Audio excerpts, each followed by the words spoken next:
Here's a tip. Some machines and online games have higher average payouts than others. Want to try to maximize your odds? Well, do some research online to find games which have the highest RTP or return to player percentage. So now, go get lucky. See you in Las Vegas. Let's get lucky. The two guys that can do it all. Too much electricity this morning. This is a good time. We're having a lot of fun. I had to do a triple take. Ka-ching! Why? Because of parity. I didn't mean to offend. Yeah, it's not going to happen. Load management is a dirty word. Let him rip. You know what? Circumstances provide the results. What? How do you do this once? Oh, Donnie, you got such a good show there. A network that is booming. The Early Line, only on SportsGrid. They're so close that we're barely going to be getting any value on the plus side of things. I think there's a little bit of value on the Blue Jays today, but it's an awesome division. Like, I don't want to see teams running away and be up by 12 games in first place. We want to see teams constantly battling for first place. They hit a team total. I love that. So as many times as we get bad beats, you do get the same amount of good beats typically in your direction if you wait long enough. Pro Baseball today, only on SportsGrid. The game is on. The stakes are high, but the action isn't just on the field. He's rearranging that ring. Get it inside! SportsGrid's in-game live. Your ultimate second screen experience. Just a little flyer, couple of 15.5 point live line. Every prop, every play, every day. Anything can happen. It's complete chaos. It's smarter to be on SportsGrid.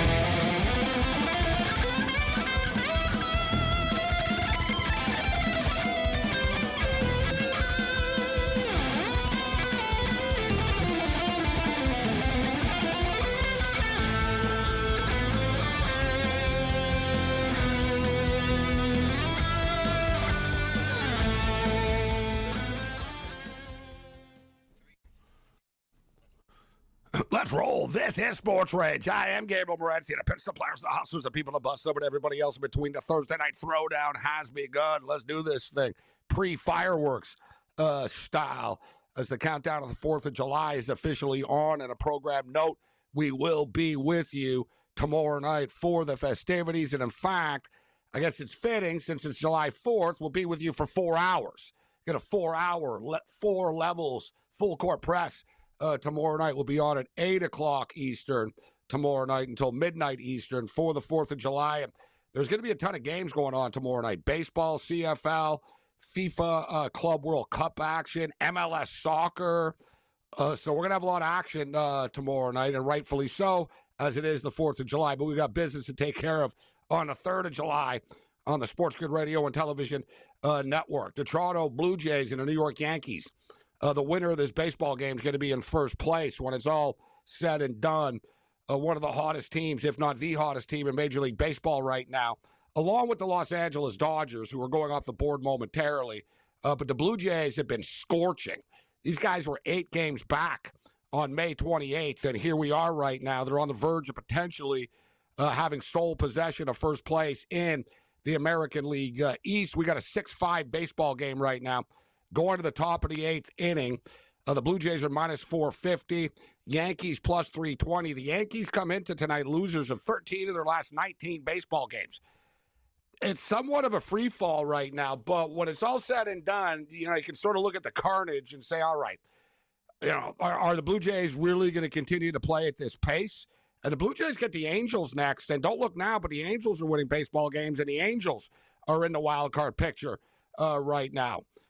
So the Blue Jays are up 6-5 right now. They had a 3-1 lead. Like this series, they've sort of been going back and forth a little bit. You figure eventually the Yankees are going to break through, but as good as Toronto have been playing, you almost get the feeling Toronto's going to add a couple of runs here and win this baseball game. We are on the Toronto Blue Jays in this game this evening, plus 115 underdogs. All right, as far as the Los Angeles Dodgers are concerned, not quite as dramatic tonight. Last night, of course, it was a Clayton Kershaw night. He got to 3,000. The Dodgers are losing the game, but the Dodgers come back and win the game in the 9th inning. They win 5-4. They don't cover on the run line, but they win the baseball game. Now they send Dustin May to the hill tonight. And Dustin May was really good when he came back, but Dustin May has been hit, like pretty much in his last like 5 starts. Like he's given up 3 or more runs in like 5 of his last 6 starts. So I know it's the White Sox, but I get the feeling there's going to be some runs in this baseball game tonight. Savali's been pretty good, actually. He's been, he gives up 2 here, 3 there, 4 there. He plays for a bad team. So you figure there'll be some runs. Now, I didn't play the over 9. So full disclosure, I didn't play the over 9. I did play will there be a run in the first inning? Yes. And I think we've been leaving this on the board. The Dodgers score the most runs in the first inning in Major League Baseball. 0.74 runs is their average, which is number 1 in the entire league, not just the National League. So we see it on a nightly basis. Oh, look, the Dodgers are up 4-0 after the first inning, right? And we also see, quite frankly, the Dodgers. And in fact, the Dodgers are down a lot in games. And in fact, they lead Major League Baseball with comeback wins. So the Dodgers don't panic when they're down a couple of runs early. We talked about it last night. Remember, we were like, man, Dodgers are plus 115 right now. And they're down by 2 runs. They ended up coming back and winning the baseball game. So we played -1.5 tonight. -135. Dodgers -1.5. We played will there be a run in the first inning? Yes. I don't say nerfy and yerfy. I don't like that term. I think it's stupid. It never existed before, but like a lot of things that exist now in the modern era, it's lame. Will there be a run in the first inning? Yes. That's how you do it. Yes. Run in first inning. So, yeah, -130. There's going to be a run in the first inning. And you know what I don't this is not the first time I've seen this where Will Smith, get this, guys. Will Smith has faced Savali twice. All right? Seriously, he has 2 at-bats against Savali in his career, and he's hit a home run both times. He's not in lineup tonight. They got rushing in a lineup tonight. That happened another time where I was looking at Will Smith's numbers against the pitcher, and I'm like, they're not even playing him tonight. But whatever, the Dodgers, rushing's like their best prospect. They called him up. They want to rest Will Smith. He's a catcher. I don't have a problem with it. I'm just saying that, it would have been a nice little home run prop tonight. Let's go with the Oscar Hernandez tonight. Shohei Ohtani's +150. Are we going to get to the point where Shohei Ohtani's minus money to hit a freaking home run? I mean, this is like getting into Ashton Genty territory. Remember Ashton Genty? -2,200 to score a touchdown against Hawaii. It was like, yeah, thanks, I'll pass. I'll pass. Remember we were betting Ashton Genty to score 2 or more touchdowns in the first half at -140. It's like, yeah, he's got to get 2 touchdowns in the first half for us to win this bet, all right? And you'd be sitting there, sweating it out. Give the ball to Genty.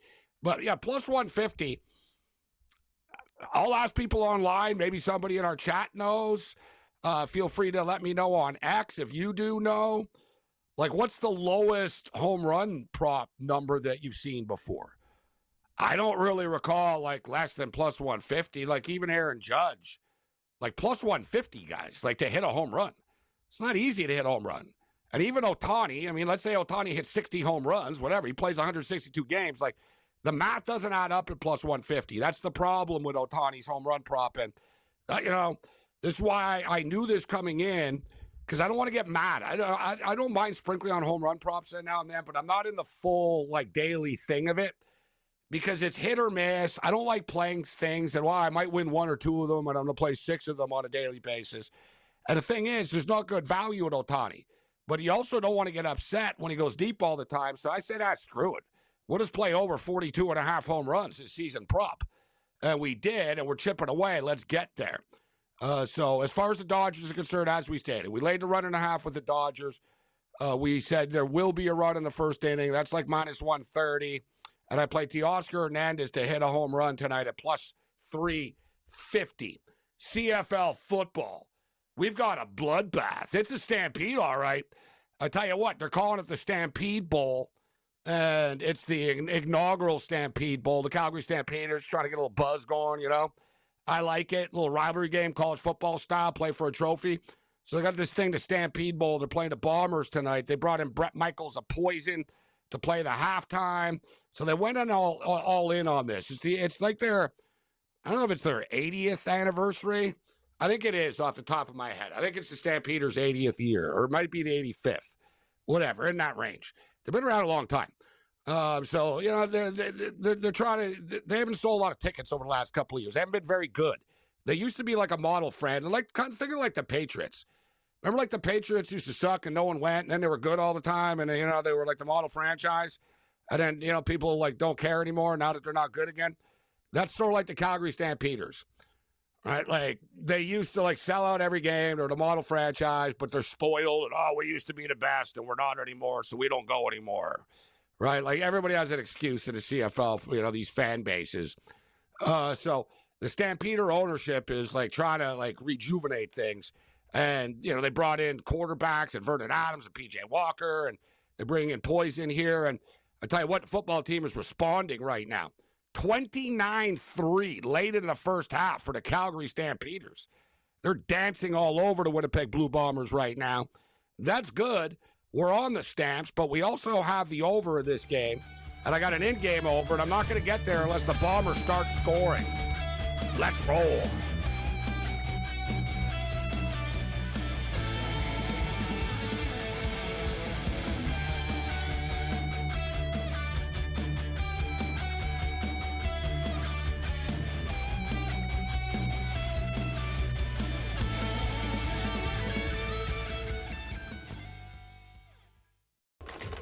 Enter into the magical world of McLuck.com, where even the smallest of spins can win real cash prizes. Adventure into over 1,000 of the best Vegas-style slot games. So what are you waiting for? Unlock your free welcome offer today. Join the fun where winners play and players win. Two guys that can do it all. Too much electricity this morning. This is a good time. We're having a lot of fun. I had to do a triple take. Ka-ching! Why?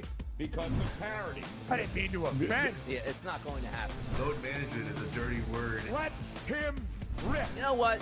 Circumstances provide the results. What? How do you do this one? Oh, Donnie, you got such a good show there. A network that is booming. The Early Line, only on SportsGrid. Anyone that's been to a sporting event, the atmosphere before a game, I think Game Time Decisions has that same exact atmosphere. This is our arena.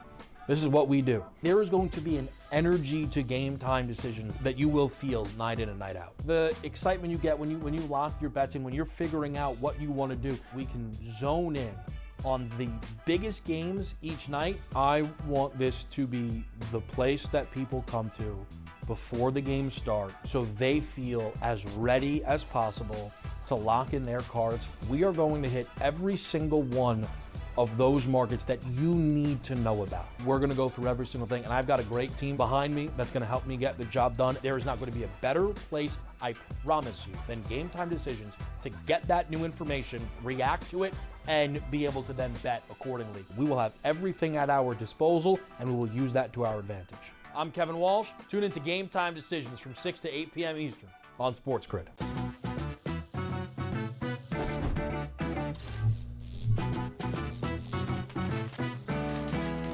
Did you know sportsbooks tend to draw up tighter bet lines for events that get even more bettors, like championship games or major matchups? My tip? Try betting on less popular sports. You might have a better shot at beating those odds. Now, go get lucky. See you in Las Vegas. Let's get lucky.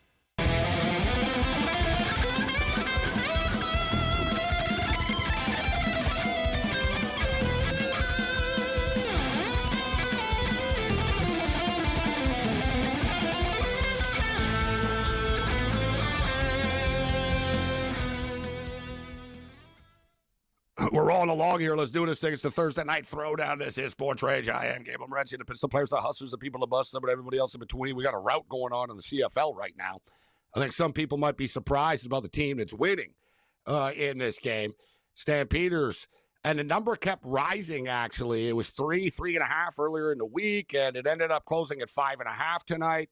I think because the Bombers got a little healthier. They got Brady Oliveira back, who's the best running back in the CFL, but it really hasn't mattered. It's just one of those games where nothing has gone right for them, and everything has gone right for Calgary. Like, Calgary threw up like a wing and a prayer bomb to start the game. They score a touchdown. Winnipeg threw a pick six, like on the next possession type of deal. And Calgary's not letting up, though. It's 29-3 right now. They're trying to get, they're trying to get the season going in the right direction. And if you guys recall, before the year started, I was high on the Stampeders. That low win total at 6.5. I said, let's jump in on this. They're going to surprise people this year. This would be a nice start with this win tonight. They would be 3-1 after 4 games, and so we would have 14 games left, and we'd have to win 4 of them. We could go 4-10 if they win this game for the rest of the year. But I'm at the point now where I want the Bombers to start scoring. I need some points in this game. So we got baseball going on. We got all kinds of crazy news too. This one, like, there's, we live in an era right now where you never know if anything's real, and like everything is like, really. But Donald Trump just announced a couple of minutes ago that they're going to hold a UFC card on the White House lawn. I'm not making this up. Donald Trump saying there's going to be we're going to have 25,000 people here. I'm sure like the Secret Service loves that. So you got 25,000 people show up at the White House for a UFC card. So yeah, they're putting it. I'm dead serious. They're for the 250th anniversary. They're putting they're going to have a UFC card at the White House out there on the lawn somewhere. And I can't help just think back to John McCain, who, of course, has passed away a couple of years ago. But Senator John McCain, who was like adamantly against the UFC and mixed martial arts legalization, and he called it human cockfighting. And here we are, like, basically 25 years later only, and not only is it legal, they're going to have a card on the freaking White House lawn. Like, John McCain would be rolling in his grave, like this thing. It's like, really, huh? But hey, it is what it is. Hey, I'm all for it. You know what I'm all for, like, cool. Like, we always talk, they should play a game here. That'd be cool. Play a game there. So whatever. We got the UFC at the White House coming. You can't really top that. So yeah, it's one of those days. We got a gambling, betting investigation in baseball, and sports bettors are freaking out about the big beautiful bill tax code that was put in to screw bettors. But so there's a lot of stuff going on out there in the world, including the Blue Jays and the Yankees playing for first place in the American League East. Cam Stewart joins us from Toronto. Cam, Blue Jays are up 6-5 right now in the bottom of the 8th inning. Nobody said it was going to be easy to win these games, so they're battling right now. And we'll see if the Blue Jays can hang on. If they do, they'll be the sole possessors of first place in the American League East after this game. And scorching hot, they have the Angels coming up next. I'm on the Blue Jays again tonight, plus 115. Me too, buddy. I'm on the Blue Jays and the over in this game. You just can't take any unders with the way the Blue Jays are hitting right now. And it's a new guy every night. Tonight it's Nathan Lucas. He had like a 14-pitch at bat, wearing down the Yankees pitcher. And it's just next man up. He just hit another single. He's 3 for 5 on the night. It's amazing, these guys, Gabe. Everybody they put in the lineup right now has been fantastic. Also, Bo Bichette, for all the people out there, he hasn't been with the team for a while, but he looks healthy. He was going to come in when Vladimir Guerrero looked like he hurt himself, so he'll be ready to go versus the Angels. But if they can get a sweep versus the Yankees, this will be epic. And to put in context, guys, the Toronto Blue Jays have never had a 4-game sweep against the Yankees in Toronto before. They've done it twice only in their franchise history. So they have 2 4-game sweeps against the Yankees in their history, but both times were on the road. So this is pretty special, and I can't help but think of George Costanza when he went to the cemetery and they said to him, "We'll give you a couple of minutes alone with Susan," and he's standing there at the grave and he doesn't know what to say to her. He's looking at the tombstone and he goes, "So we swept the Orioles this week." And the way he said it, he looks at the grave and he goes, "So we swept the Orioles this week." He goes, 4 games. On the road. And he goes, on the road, too. Like, he's like, I love that. So he swept the Orioles this week. Hi, honey. I hope everything goes well. And no, he's talking to the Yankees sweeping the Orioles. You're right, man. Well, that's such a classic. I can't believe Kurtz doesn't watch that show with all the Yankees stuff, as you say. Like, he's missing out on good fun. Zach Caleros just missed a wide open receiver in the end zone, man. It would have been a touchdown. Like, wide open. Wide open. Like, all he had to do, and it's funny because Zach Caleros has been playing elite football this year, and tonight he's shaky. Like, dude, like, there wasn't a Calgary Stampeder within 10 yards of the bomber in the end zone, and Zach Caleros was scrambling and just, like, threw a bullet, like, 5 feet over the guy's head. So Winnipeg settled for a field goal on the way out here. No, so that's it. The half is officially done. That was the last play. 29-6. 29-6 at the half for the Calgary Stampeders. Ain't nothing but a good time tonight in Seatown for the Stamp fans that showed up tonight. Now you got Brett Michaels rocking the halftime show, and your football team is leading and getting it done.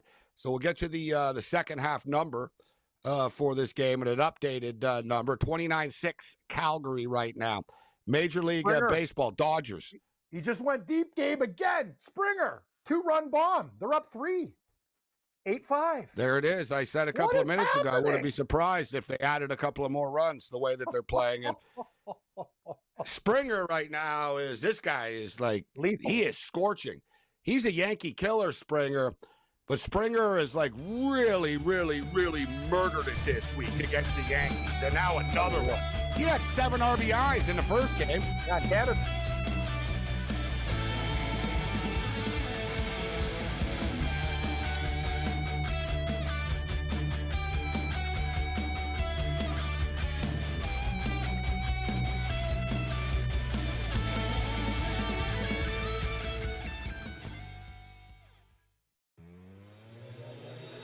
Five-year contract. It's just, I bring it up only because who cares, Scott? It's just mine. Jaren Jackson Jr., good player. Don't get me wrong. $50 million a year.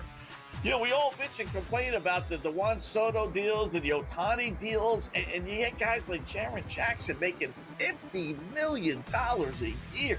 In-game live, only on SportsGrid.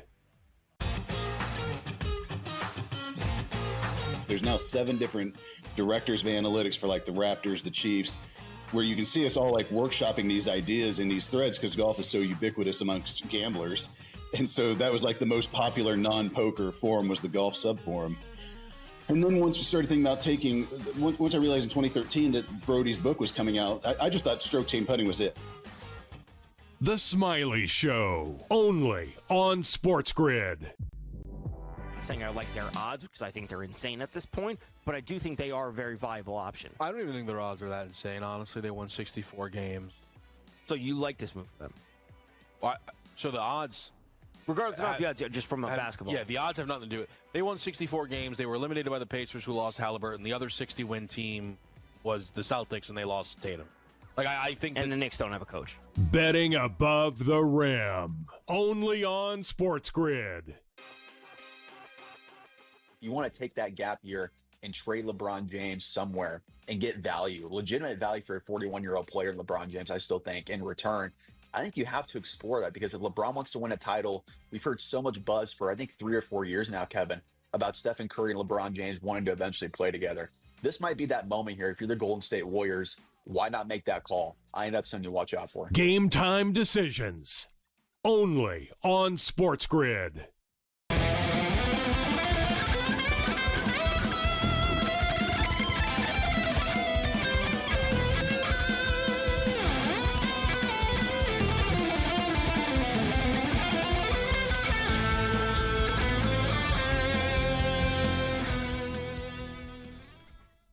SportsRage continues. I am Gabriel Morency, Sirius XM Channel 159, SportsGrid Radio and Television Network. Call me the prophet. We just told you a couple of minutes ago. I said, I think the Blue Jays will probably add a couple of more runs on to this 6-5 lead. Boom, it's 8-5 now. Springer goes deep again. He's murdering the Yankees this year. and we'll get you his numbers against the Yankees, but they're freaking crazy. It's just he's on fire, Springer, right now. And we also told you, if you tune in off the top of the program, I emphasized a couple of times and said, guys, we're leaving money on the table with the runs in the first inning with the Dodgers. They averaged 0.74 runs in the first inning, which is the highest in Major League Baseball. And the Dodger pitchers often get hit in the first inning as well. Like, we watch every Dodger game here on the show nightly, and you see it. The Dodgers are always losing 2-0 after the first inning. Like, or it's not uncommon where it's like, oh, yeah, the Dodgers just spotted them a two-run lead, 3-0, whatever.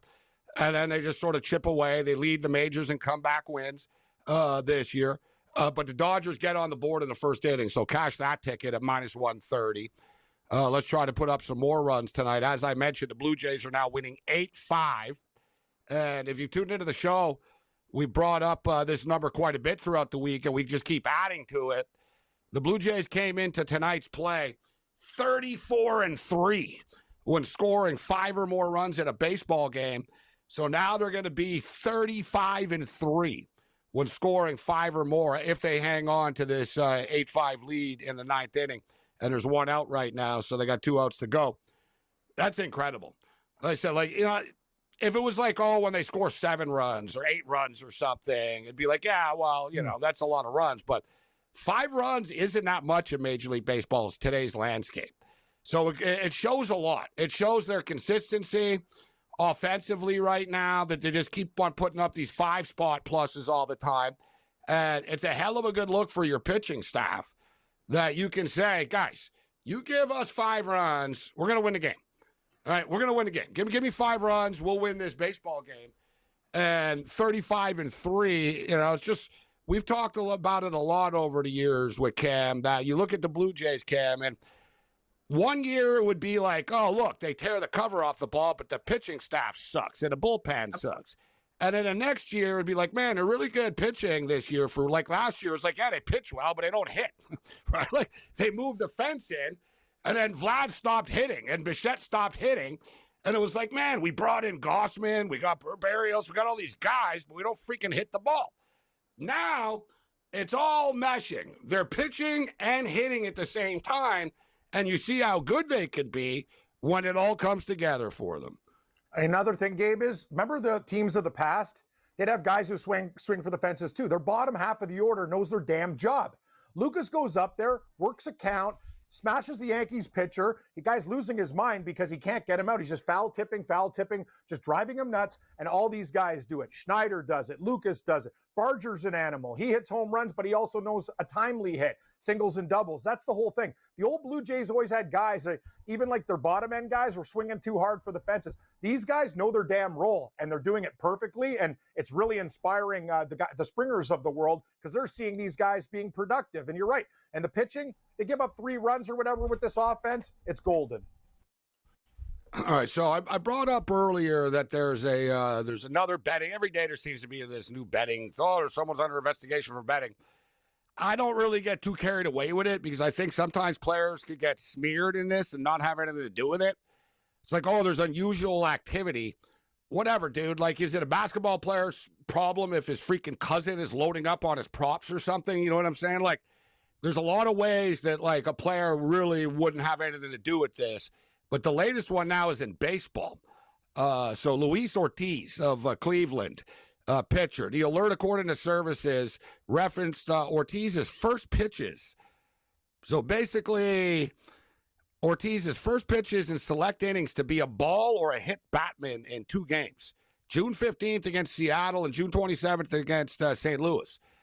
In both the bottom of the 2nd inning against the Mariners and the top of the 3rd inning against the Cardinals, Ortiz threw a first pitch slider.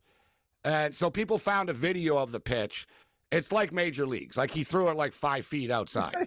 like he did. So, like, was brutal. Yeah. Was it coincidence? Was it whatever? You know what I mean? So yeah, he threw like a wild pitch, essentially.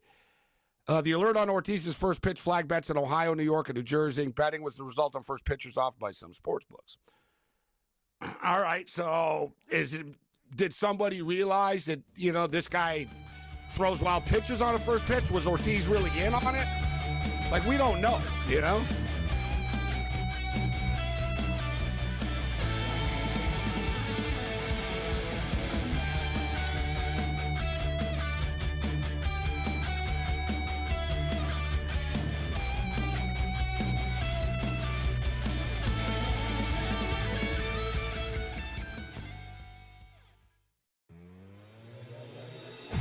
5-year contract. It's just, I bring it up only because who cares, Scott? It's just mine. Jaren Jackson Jr., good player. Don't get me wrong. $50 million a year.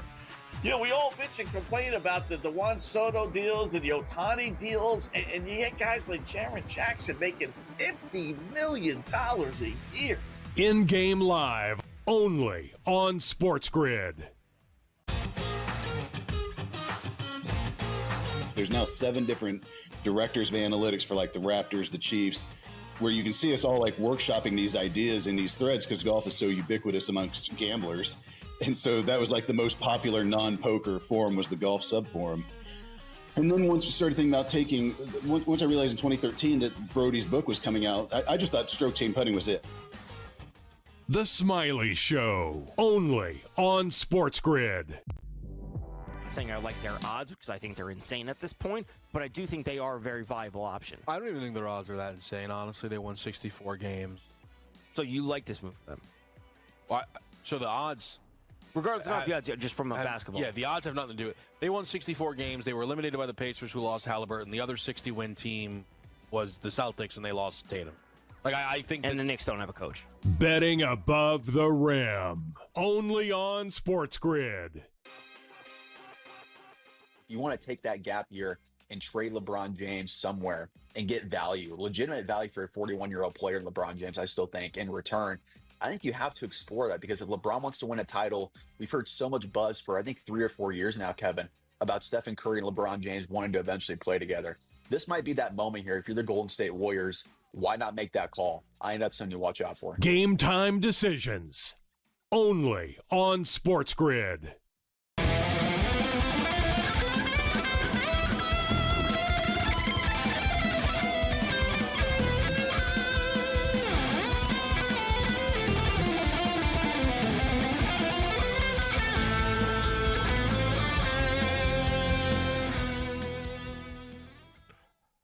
This is SportsRage. I am Gabriel Morency. So as we were talking about on the SportsGrid Radio and Television Network, Cleveland pitcher Luis Ortiz being investigated for 2 pitches that he threw. And are we really going to start doing this right now?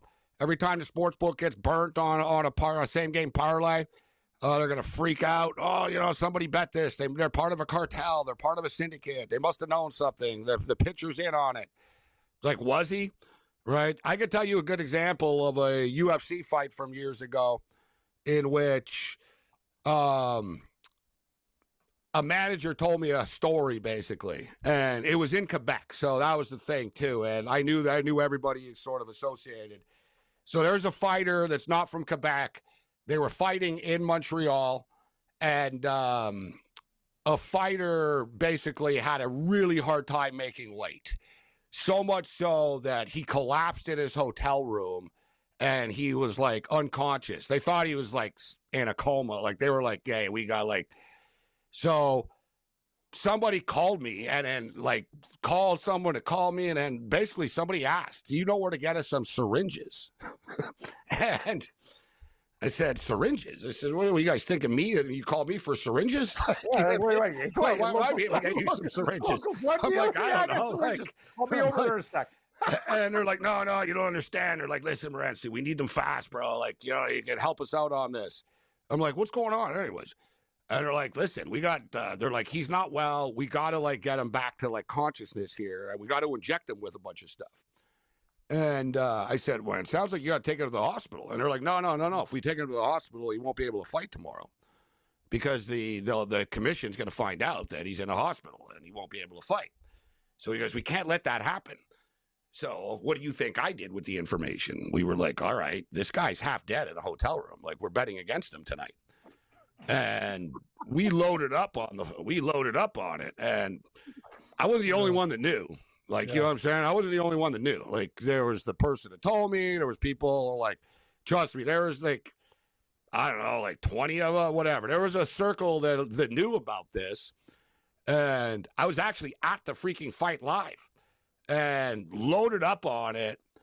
And it was a sweat job. Like, we barely won the fight despite the other guy being dead. Like, that's how tough he was. Like, I told someone after, because they said, I'm surprised you lied. I said, yeah, you guys don't have no idea. Like, this guy, like, This guy was in a coma this morning, and he's in a UFC octagon hours later. And we were lucky to win the bet. So my whole point is, in those days, like these modern books, they would have flagged that. There would have been like, why is there so much money coming in on one of these prelim fights? And especially from the area where the fight is. Like, that's like where the flag is, right? Or another one is, guys, the fights. Odessa used to tell me this. He'd be like, dude, I'm getting all these bets from like this Russian part of New Jersey when the Russian fighters fight and stuff. And they're like, weird things are happening, right? But there's obvious traits and trends sometimes. And I'm just saying, like, in this case, everybody bet on this fight, but it didn't mean that the fighter threw the fight, right? You know what I mean? We just knew that he was going to lose. Doesn't mean he's in on some sort of conspiracy. But let's bring George Kurtz in right now. George, you've seen the Luis Ortiz story. I'm going to reserve, like, judgment on this. Like, we hear stories in basketball about NBA players almost, like, weekly now. Then you find out after it was their cousin bet on some prop or whatever, dude. Like, is Luis Ortiz really out there throwing baseball games because he threw a wild pitch on the first pitch of an inning once? What's your take? Well, I just said, yeah, we like to wait and reserve judgment till we find out more information here.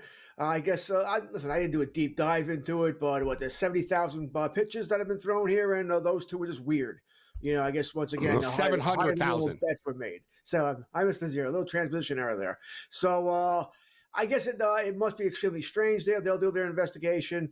I mean, I hope it's not, but I don't think this is surprising, by the way. Just the numbers, this is going to happen. And by the way, I don't think it's because gambling is legalized. All right, I don't think it's because of that. Yeah, I think it was happening before too, but now we do have more, I guess, things in motion to try and stop this, try and spot this. So I think we're going to see it more often where, oh, this looks a little strange. Let's investigate here. I don't think it's because gambling has been made legal. I think the fact that gambling has been made legal allows you to spot this a little easier.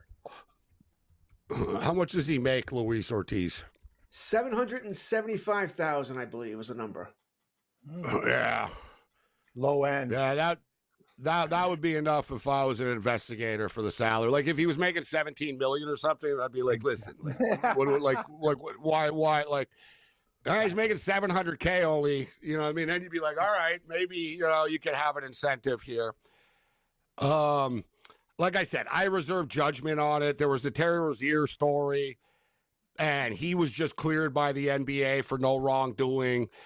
Just because you're investigated, just because somebody bet on something that you didn't mean that you were in on it, right? It does look suspicious. And hell, like look, we talked about it last night with the Beasley situation, right? And George, there's a basketball player under investigation now. Suspicious activity on his games. And somebody unearthed a video from last year where the point spread was 8.5 points. So his team was getting 8.5 points, and they were losing by 9. And there was like 6 seconds left in the game. And he took the ball, and he sprinted down the court to score a meaningless basket to cut the lead to 7. And he sort of like showed a side, like he sort of did a little like type of like celebration after he did it.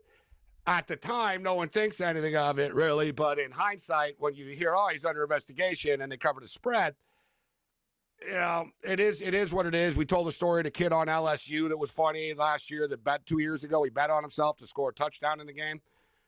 And people after the fact look back at the tape of the game, and he was yelling at Jaden Daniels on the sideline to get him the effing ball. And LSU were winning in a rout, and he's like, you got to get me the ball, and like he's pointing at the clock, like so. This stuff happens where people will, these kids will bet on themselves sometimes, but I don't think like all these games are fixed or something, like because some kid's betting on himself to score a touchdown. I personally don't care. Like it doesn't, what does it do? Like, you know what I mean? What does it change? Like, you know what I mean? What do you care if Pete Rose like bet on the Reds like when you're playing the game? I've said it. Like you look at boxers. Boxers are allowed to bet on themselves. UFC fighters are allowed to bet on themselves legally, but they're not under UFC rules anymore because they were all so shady about it. Right? Like when one fighter went on a podcast and said that he's made 10 times more money betting on the UFC than he has fighting in the UFC. Not a good look. Like, no, and the same thing. And then people look at him and they were like, God damn, there's some suspicious stuff around you. Like they looked at like all of his, And the worst part is he was a trainer. That was the whole thing. And his fighters had lost a lot of fights where they were favorites and stuff. So This guy's like, it was that like, wasn't too bright, and then bud. he goes, That's "Oh, really so dumb." basically he admitted he was betting against his own fighter." Yes, correct. Right, like he sort of like it was. Oh, I don't even care about the money in the cage. I make more money betting this stuff. Wow. And then Dana was like, "All right, you guys, this isn't good. Like you can't bet on it. You know what I mean?" So now you get your buddies to bet on it. George, what do you think of that big, beautiful bill for sports bettors and DFS players? Are you in that category? I'm probably not all that worried about it, but that being said, yeah, it's when you hear the politics now, it's big beautiful bill my backside. How about that? Okay. Well, I'm not talking about Medicaid or anything political. I'm keeping it in the sports betting world and poker world, as the gaming world is up in arms. Hell, like Nevada. Nevada's like, this is going to kill us. You're getting taxed twice. I mean, yes, it's not fair. You know, I know the Nevada legislator, the senator, I guess, wants to introduce a new bill to try and fix that. Good luck. Maybe he can do it. Maybe he can't. Once again, it comes down to, is Trump punishing bettors? You know, the guys who came out against him. That's what he does. He punishes people. Yeah, but you know what? That's the whole thing. The poker world in the state of Nevada was supportive of him, right? So now, you know, they sort of, but you know, that happens a lot in this world. But we'll tell you all about it on the other side. Put it this way: if you bet like $100,000 a year or more, then this affects you.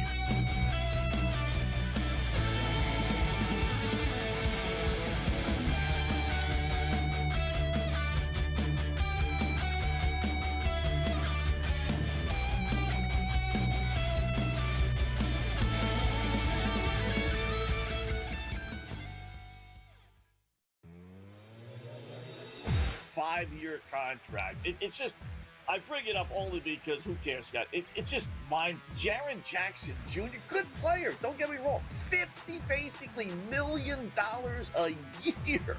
You know, we all bitch and complain about the Juan Soto deals and the Ohtani deals, and you get guys like Jaren Jackson making $50 million a year. In-game live, only on SportsGrid. There's now 7 different directors of analytics for like the Raptors, the Chiefs, where you can see us all like workshopping these ideas in these threads because golf is so ubiquitous amongst gamblers. And so that was like the most popular non-poker forum was the golf sub-forum. And then once we started thinking about once I realized in 2013 that Brody's book was coming out, I just thought stroke chain putting was it. The Smiley Show, only on SportsGrid. Saying I like their odds because I think they're insane at this point, but I do think they are a very viable option. I don't even think their odds are that insane, honestly. They won 64 games. So you like this move for them? Well, so the odds... Regardless of the odds, just from a basketball. Yeah, the odds have nothing to do with it. They won 64 games. They were eliminated by the Pacers, who lost Halliburton. The other 60-win team was the Celtics, and they lost Tatum. Like I think... And the Knicks don't have a coach. Betting above the rim, only on SportsGrid. You want to take that gap year and trade LeBron James somewhere and get value, legitimate value for a 41-year-old player, LeBron James, I still think, in return. I think you have to explore that because if LeBron wants to win a title, we've heard so much buzz for, I think, 3 or 4 years now, Kevin, about Stephen Curry and LeBron James wanting to eventually play together. This might be that moment here. If you're the Golden State Warriors, why not make that call? I think that's something to watch out for. Game time decisions, only on SportsGrid.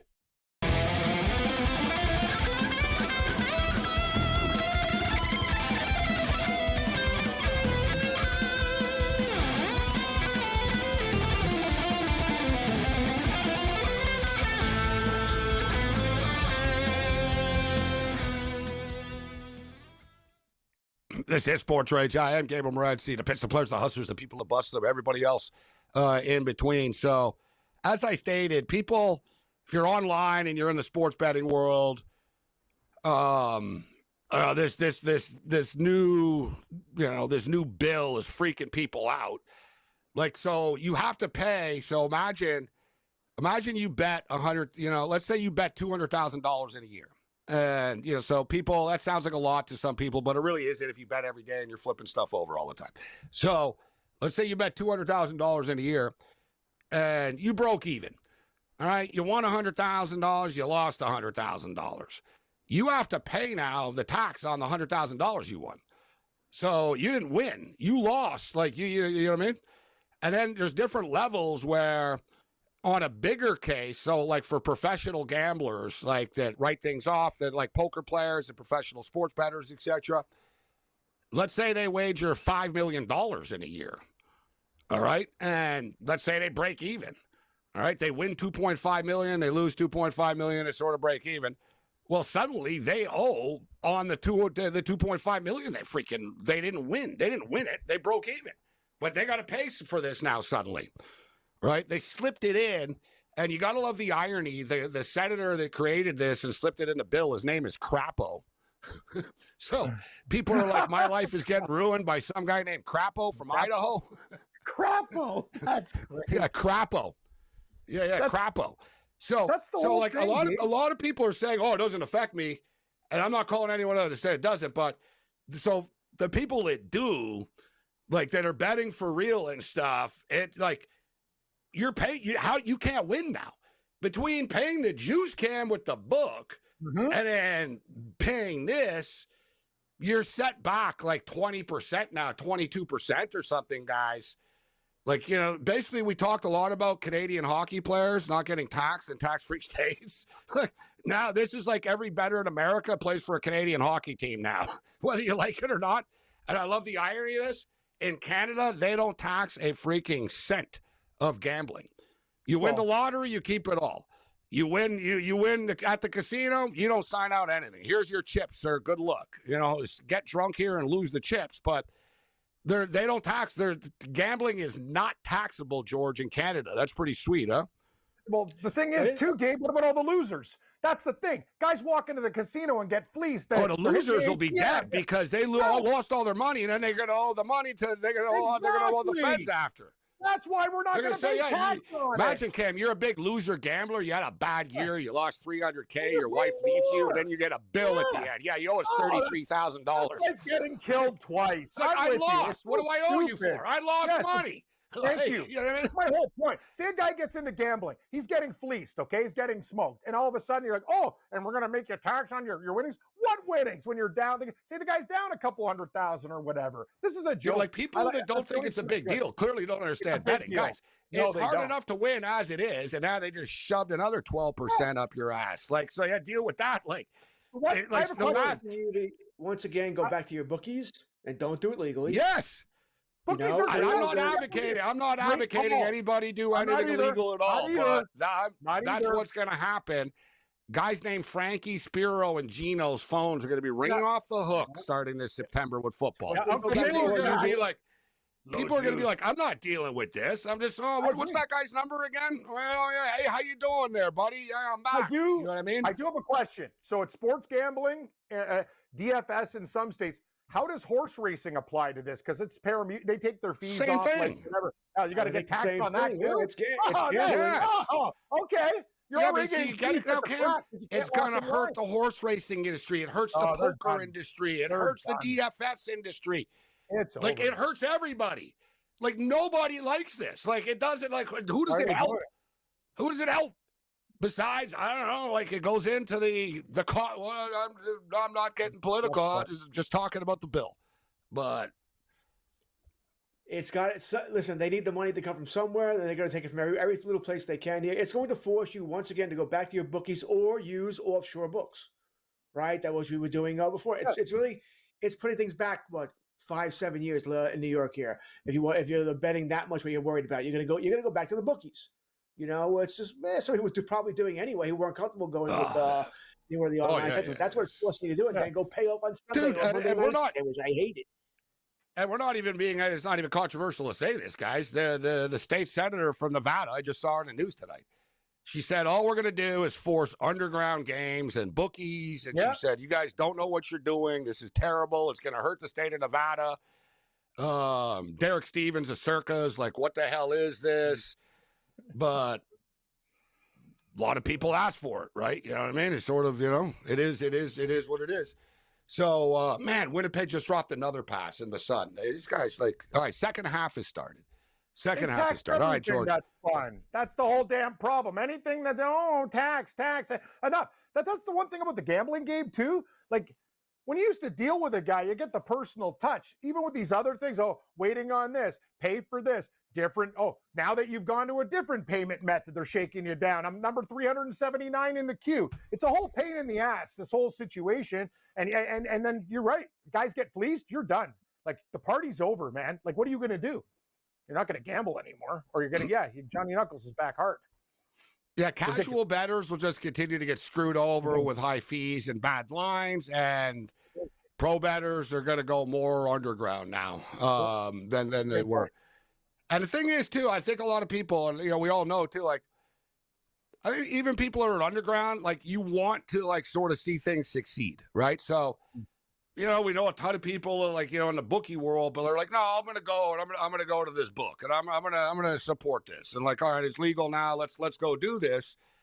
But then if they start screwing you over all the time, right? And then, then suddenly you're like, well, what am I doing? Right? What direction are we going here? But hey, it is what it is. And I also will say, too, it's kind of like selfish of sports bettors, too, of everyone. Like, that's their biggest beef with this. It's like, listen, I'm not worried about the food stamp kids losing food stamps. Hey, how about the player? I'm a poker player, right?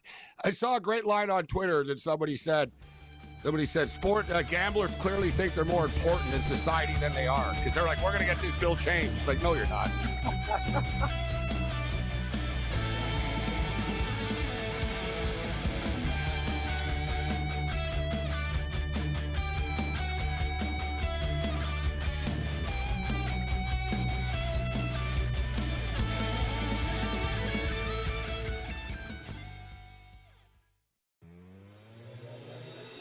5-year contract. It's just, I bring it up only because who cares, Scott? It's just Jaren Jackson Jr., good player. Don't get me wrong. $50 million a year. We all bitch and complain about the Juan Soto deals and the Ohtani deals, and you get guys like Jaren Jackson making $50 million a year. In-game live, only on SportsGrid. There's now 7 different directors of analytics for like the Raptors, the Chiefs, where you can see us all like workshopping these ideas in these threads because golf is so ubiquitous amongst gamblers. And so that was like the most popular non-poker forum was the golf sub-forum. And then once we started thinking about once I realized in 2013 that Brody's book was coming out, I just thought stroke chain putting was it. The Smiley Show, only on SportsGrid. Saying I like their odds because I think they're insane at this point, but I do think they are a very viable option. I don't even think their odds are that insane, honestly. They won 64 games. So you like this move for them? So the odds...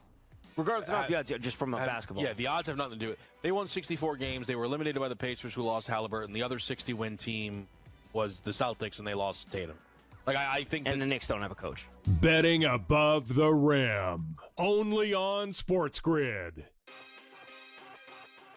You want to take that gap year and trade LeBron James somewhere and get value, legitimate value for a 41-year-old player, LeBron James, I still think, in return. I think you have to explore that because if LeBron wants to win a title, we've heard so much buzz for, I think, 3 or 4 years now, Kevin, about Stephen Curry and LeBron James wanting to eventually play together. This might be that moment here. If you're the Golden State Warriors, why not make that call? I think that's something to watch out for. Game time decisions, only on SportsGrid.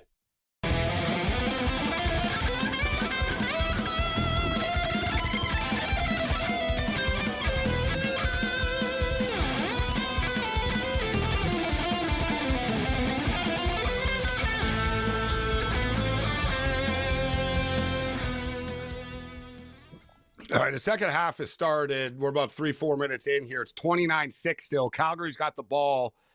Not quite in the red zone of Winnipeg yet, but they're moving into scoring territory here. They need a little bit more work still, but it'd be nice to add some more points. I'm a little bit concerned. We got the over, and it closed at 51.5, 52, depending on when and where. We need Winnipeg to score. Like, Calgary's not going to score 50 on their own here. Like, they want more, but Winnipeg are dropping passes and overthrowing, underthrowing. Winnipeg are 3-0 on the season, so this is sort of their first poor performance of the year. And Calgary, we're coming off a bye week. We got George Kurtz watching some CFL football right now. Is this the first? You're not the first time you've ever seen it, though, Kurtz, is it?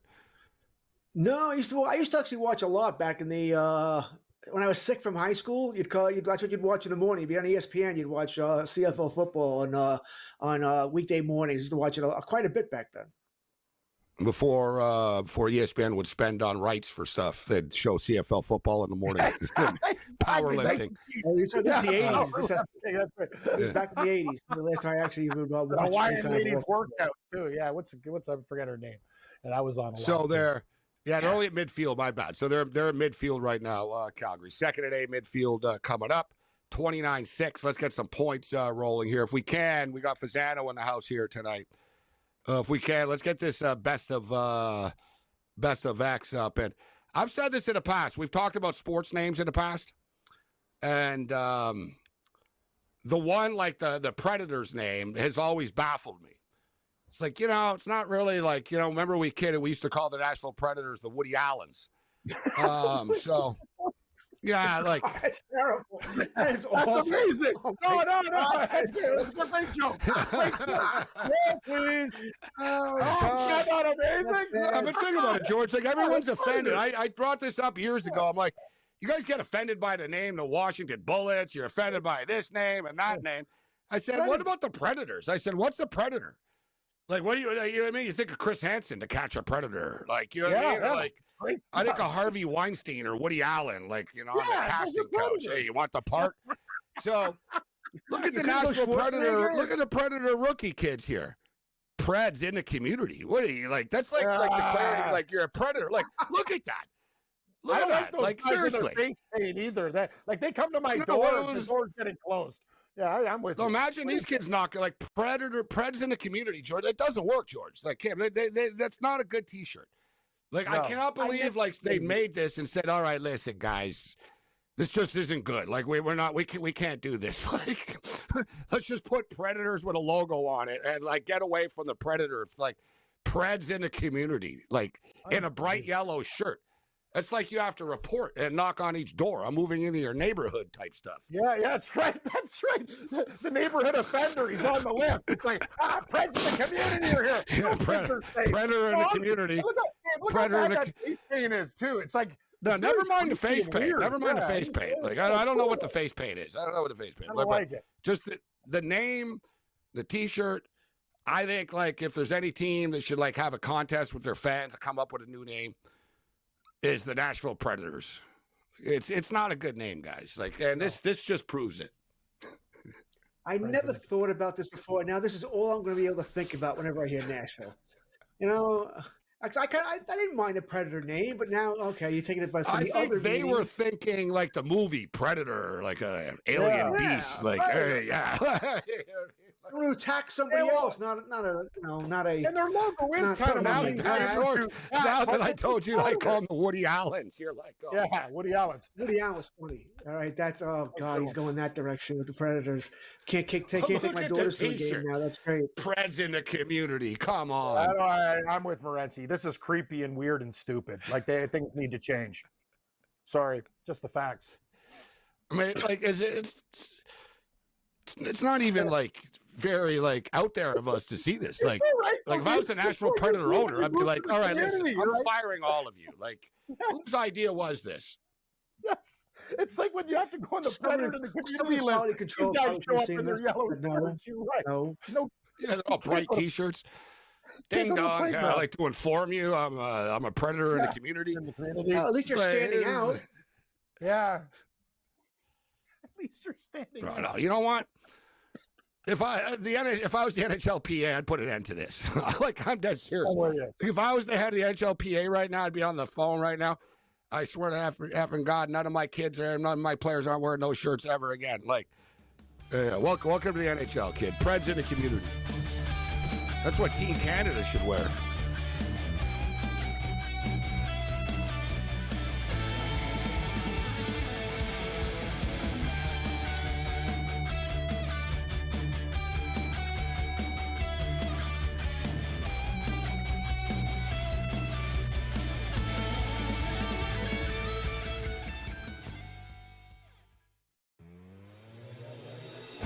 5-year contract. It's just, I bring it up only because who cares, Scott? It's just mine. Jaren Jackson Jr., good player. Don't get me wrong. $50 million a year.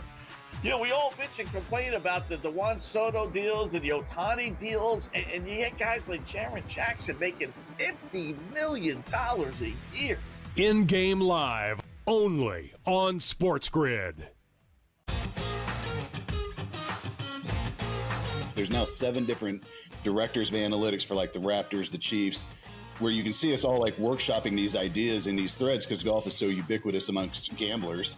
And so that was like the most popular non-poker forum was the golf sub-forum. And then once we started thinking about once I realized in 2013 that Brody's book was coming out, I just thought stroke chain putting was it. The Smiley Show, only on SportsGrid. I'm saying I like their odds because I think they're insane at this point, but I do think they are a very viable option. I don't even think their odds are that insane, honestly. They won 64 games. So you like this move for them? Well, so the odds...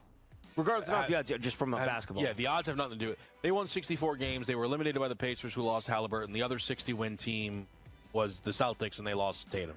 I think... And the Knicks don't have a coach. Betting above the rim, only on SportsGrid.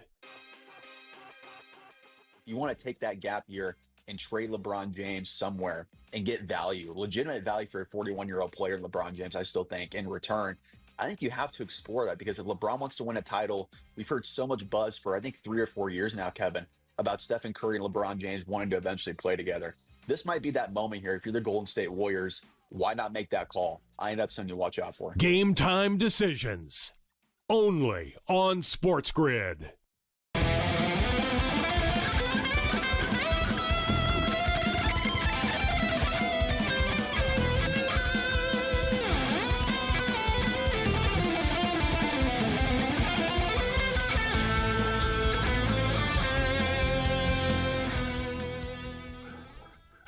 This is SportsRage. I'm Gabriel Morency. Level 2 has begun. All right, let's get some freaking points, man. In this football game. It's moving fast. Yeah, the clock really is ticking. 4:44 left, and we haven't had any points in the third quarter at all. Frustrating. Calgary's just sort of, I don't know, like they were moving the ball, but they got stalled. They punted. There's been a couple of punts. Winnipeg have been sloppy. Winnipeg are moving the ball right now. So what is it? Is it first down? Yeah, it's first down on the 26-yard line. We need a touchdown to get the wheels back in motion here. There's a nice little dump off. We need a touchdown. Let's finish this off with a TD. And you know what? We're at the point of the game where they're not going to kick a field goal again anyway. So they'll be going for it. LA Dodgers up 5-0 right now.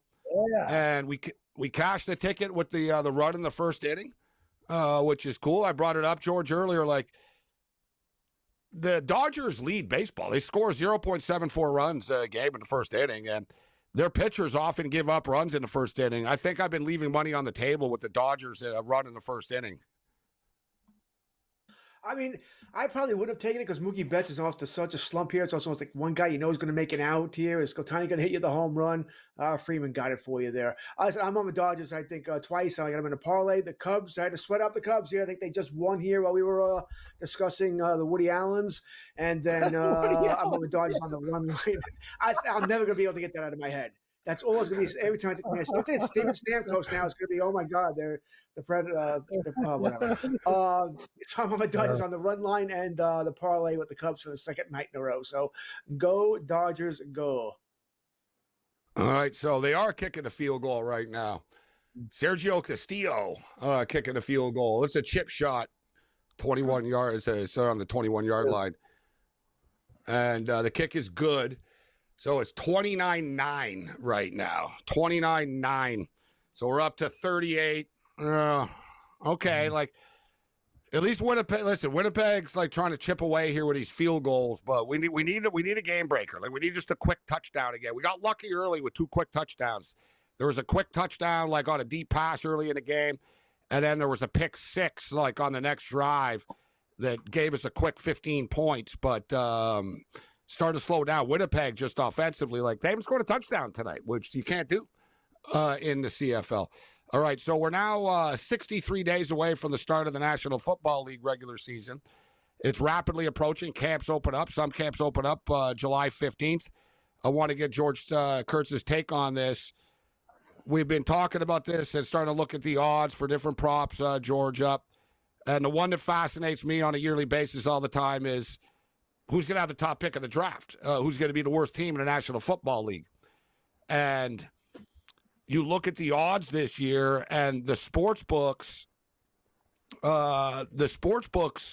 believe that the New York Giants and the Cleveland Browns are going to be amongst the worst teams in the National Football League this year, along with the New Orleans Saints. So they're the three co-favorites at plus 550 to be the worst team in the National Football League. Let's go process of elimination. Out of those three teams, which one would you say right away? Well, I don't think that they should be on that list of the bottom three there. Oh, I think they should all be on the list. All right. I think the Giants are the best team of those three, but I think their schedule is brutal. Absolutely brutal here. So I think the Giants, Washington, Dallas, Kansas City, Chargers. They do play New Orleans, by the way. I guess the winner of that game would actually be the loser of that game, depending on how you look at it. There's a Philadelphia, Denver, Philadelphia again, San Fran, Chicago, Green Bay, Detroit. Where's the wins coming from, boys? Where's the wins coming from? I know they will win a game or two or three somewhere in there, and then they finish up Washington, Minnesota, Vegas, Dallas. I mean, I think the Giants are. I think the defense is actually good for the Giants. The offense, it's a rebuild there. They've got some talent, but I think the wins are going to be very tough to come by here. That being said, I think the Saints are the worst team in the NFL, with Cleveland not that far behind. The only difference might be Cleveland plays in a rough division, especially with all the moves Pittsburgh has made here. They're much better now. And the Saints play in an easier division. Not an easy division, but an easier division than Pittsburgh. But all three of these teams are legit bad. You just went over the Giants' schedule. The Browns, not easy. The Browns open up with the Bengals. They host the Bengals. Browns at Ravens. Packers at Browns. Browns at Lions. Vikings at Browns. Browns at Steelers. Dolphins at Browns. Browns at Patriots. Browns at Jets. Ravens at Browns. Browns Raiders. 49ers at Browns. Titans at Browns. Browns at the Bears. Bills at the Browns. Steelers at the Browns. Browns at the Bengals. There's not a lot of wins in there either for this Cleveland team. I mean, what's there? Under 5.5 is minus 145. That's a nice. I love under 5.5. Where are you going to get 6 wins there? I don't see 6 wins Flacco, coming. Flacco will get murdered early. More than a couple weeks. No, but he'll get killed. So let's just assume Flacco starts the season. Last 2-3 weeks before he gets murdered. They bring Kenny Pickett in then. All right. Then they go another, month with Kenny Pickett. He gets murdered. He gets lit up. And then, boom, we're into the Dylan Gabriel, Shedeur Sanders world of things, which things would be really chaotic and bad for them. So, they do have some talent on paper, the Browns, but when you look at his schedule, brutal. George went over the New York Giants schedule, which is extremely vicious. And then you get the Saints schedule, which isn't quite as hard, but they're still terrible. And as George stated, they're the worst team. You could argue, if the Browns and Saints played each other, I think the Browns would win, technically. But you look at the Saints schedule, Cardinals at Saints. Cardinals going to be good this year. 49ers at Saints. Saints at Seahawks. Saints at Bills. Giants at Saints. Patriots at Saints. Saints at Bears. Bucks at Saints. Saints Rams. Saints at Panthers. Falcons Saints. Saints at Dolphins. Saints at Bucks. Panthers at Saints. Jets at Saints. Saints at Titans. Saints at Falcons. So, guys, they definitely do have the easiest of these schedules that we're talking about, but they are a terrible football team, George. And I don't think they want to win, by the way, because I think they'd like to see, maybe Arch Manning will come out of college, right? And that would be interesting for another Manning to go to New Orleans, even though he may not come out. But if they were to not be the worst team, they've got that little stretch, I guess about a third of the way in where they play the Giants, Patriots, went through the Bears, and everything. Yeah, there are some winnable games. They could get 3 or something like Tennessee, that. You know what I mean? They play Carolina twice. Maybe they can beat them once. I said they're terrible. I mean, they're absolutely terrible here, but I could see them squeezing out a couple of games. Weird things happen in football games, penalties, turnovers, but all three of these teams are bad. And I think it'd be more fun to try to throw out what other team might be in there with them. The Titans are plus 800. They're the next one. The Titans are plus 800. The Jets are plus 900. The Panthers are 12-1. The Raiders are 14-1. The Colts are 18-1. I don't think the Titans will be that bad. I think Cam Ward actually will provide a spark for them. I don't think the Jets are going to be terrible. I think the Jets actually could be sneaky good, to be honest with you. The Panthers, I thought, were a sheer lock to the under last year. I think they're going to be better this year, but they're still bad. Which is your team, Cam, as far as the other teams here that you would say is the worst team? I just think Cleveland, to your point, Gabe, that's the one, because the division they play in, the horrible quarterbacks that they have. I think, and the Saints, you're right. The Saints have a lot of problems all over the board, but at least their schedule's a little bit easier, but Cleveland's awful. Like that bet what George said is I'd smash that bet. I think the Miami Dolphins are a nice long shot at 25-1. Interesting. Thanks, George.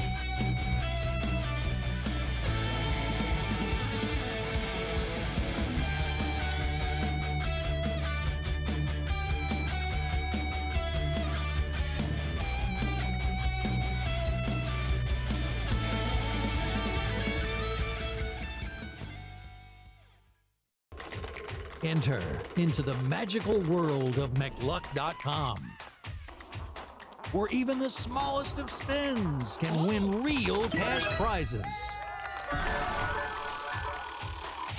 Adventure into over 1,000 of the best Vegas-style slot games. So what are you waiting for?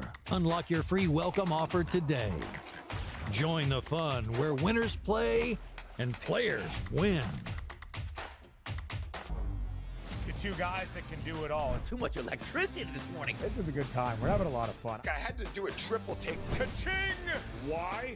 Because of parity. I didn't mean to offend. Yeah, it's not going to happen. Load management is a dirty word. Let him rip. You know what? Circumstances provide the results. What? How do you do this one? Oh, Donnie, you got such a good show there. A network that is booming. The Early Line, only on SportsGrid. Anyone that's been to a sporting event, the atmosphere before a game, I think Game Time Decisions has that same exact atmosphere. This is our arena.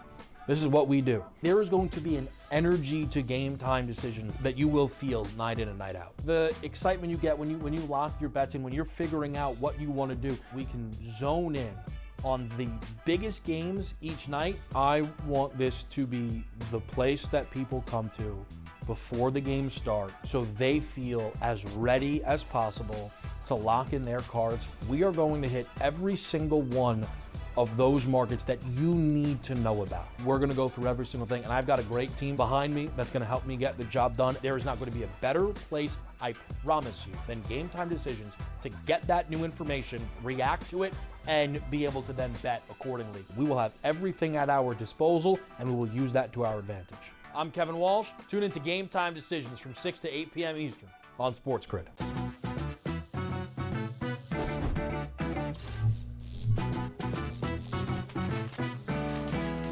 Did you know sportsbooks tend to draw up tighter bet lines for events that get even more bettors, like championship games or major matchups? My tip? Try betting on less popular sports. You might have a better shot at beating those odds. Now, go get lucky. See you in Las Vegas. Let's get lucky.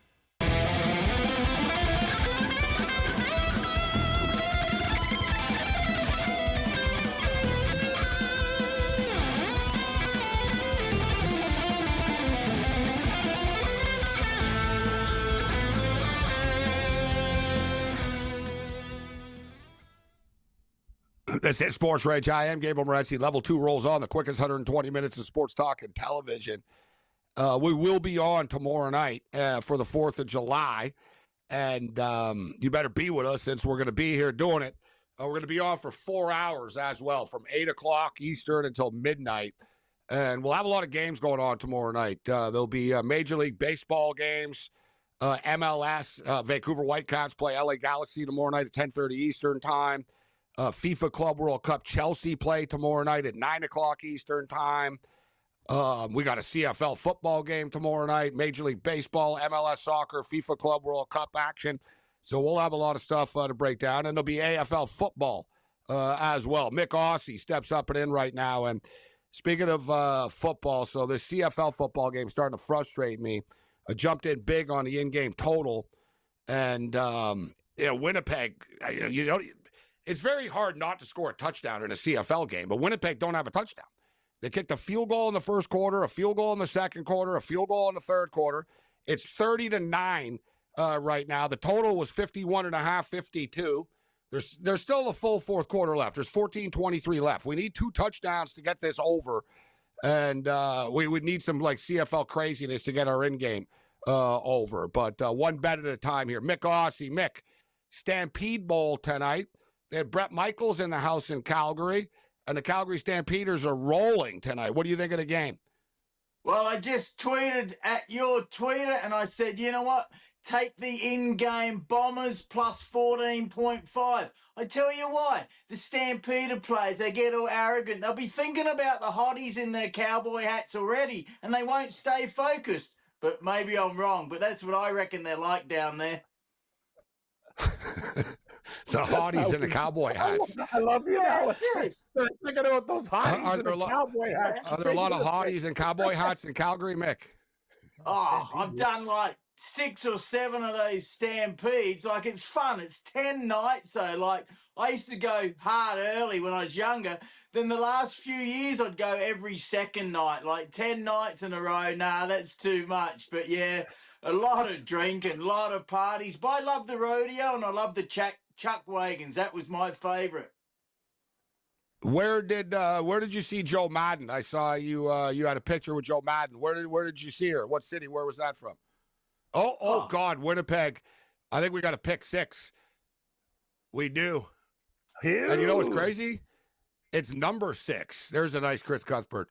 Number 6, what a pick 6. Number 6, the Stamps are on fire during the Stampede. Roll out the Calgary Number 6 with the Bonnet. pick 6. Yeah, that's right. Pick 6 by 6. Oh, 6 by 6. Yeah, what a performance by the Stampeders. Holy jeez. I'm glad you They're didn't murdering them. Well, we wanted points. Yeah. So much for your 14.5, Mick. It says a pick 6. I was wrong. No, it's not your fault. Winnipeg were moving the ball, and I don't know. I almost would have preferred Winnipeg to like score the touchdown because it would have got them back in the game. And now, like, what's going to happen? Like, it's 37-9 now. 37-9 now. There's still 14 minutes left, though. That happened fast. So at least we got a quick pick 6, and we got a route going on right now in Cleveland. All right, let's stay on the CFL right now. Tomorrow night, Friday night football. I see the Ticats are now 3.5-point favorites in Toronto against Argos. 52.5 is the total. Who do you like tomorrow, Mick? Ticats or Argos?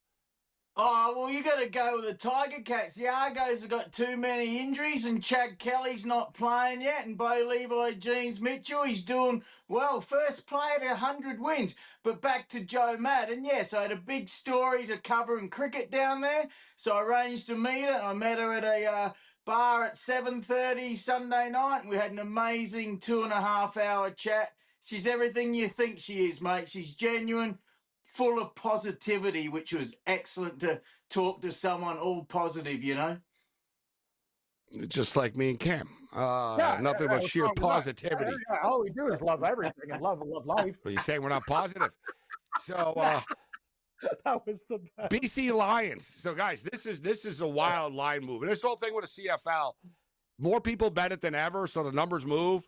And it's been crazy with the quarterbacks this year in the CFL. So Nate Rourke, the BC Lions star quarterback, will play this week.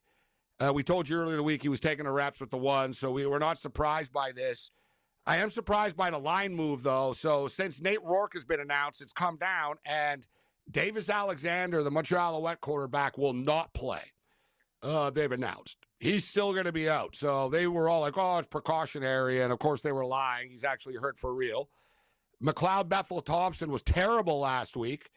But will he be better this week? And then you got the Lions, Mick, that are desperate for a win, and they've been terrible.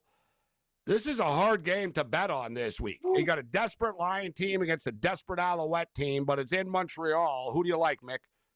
Well, I know the BC Lions have played well in Montreal over the years. Big worry is Betts on the D line for the Lions. He's got an elbow injury, so he's struggling. And you know the Alouettes only run the ball 4 times last week. I had to re-listen to see if that was correct. And 4 times they run the ball. McLeod Bethel Thompson, not a fan. He came here to Edmonton and thought he was so great, and I'm going to teach Trey Ford everything. No, I'm not a fan of his. So I think the Owls will probably just win, but I hope it's the BC Lions. But Nathan Rourke back, they can definitely get it done, and I hope so. What's your pick, Cam, for the Hamilton Tiger Cats and the Argos? Hamilton are -3.5. I don't want to sound sacrilegious, but it's to Babano's point when he was on the show. Hamilton owns Toronto in these games. They swept the season series last year. I like what I saw against Montreal. I think their defense took a step up, and Mick's right. The Argos are really banged up. Sure, that was a win in Ottawa, but really, we watched Ottawa play. They're not that good. I think Hamilton gets it done, Gabe. I wouldn't be surprised. This is the game that usually when they get together, it's fireworks, too. A lot of overs in this series over the years. There should be points, yes, I would agree with that, but I just don't, laying 3, the Hamilton Tiger Cats are like betting on the Cleveland Browns. Like, you're really just hoping. Like, you don't know what's going to happen. You're hoping.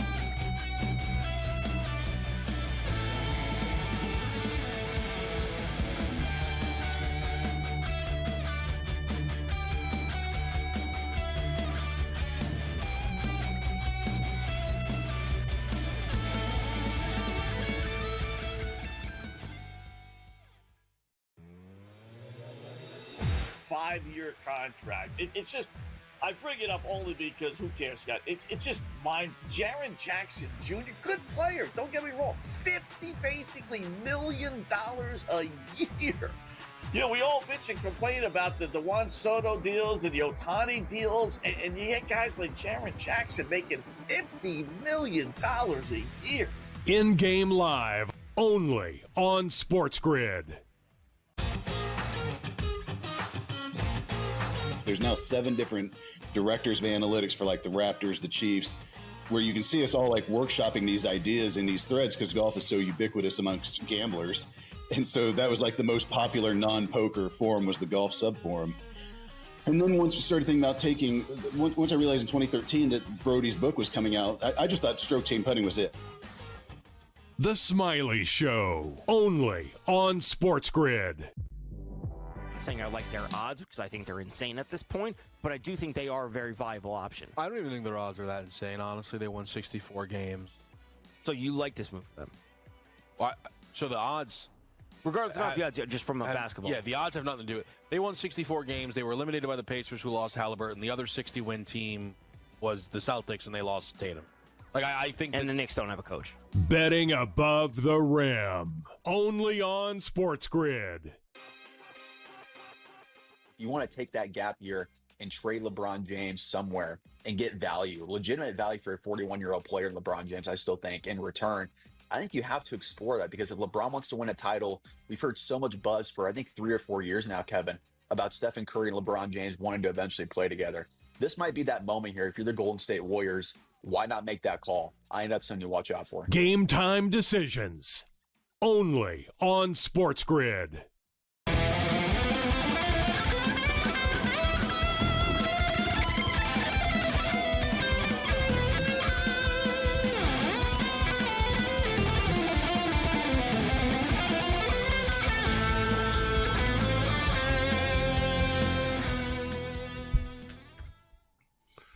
This is SportsRage. I'm Morency. 11:49 left in the game. It feels like there's, we're kind of almost in doom territory here, but we did get that quick pick 6 touchdown. But once again, we need something from Winnipeg, unless like Calgary can really.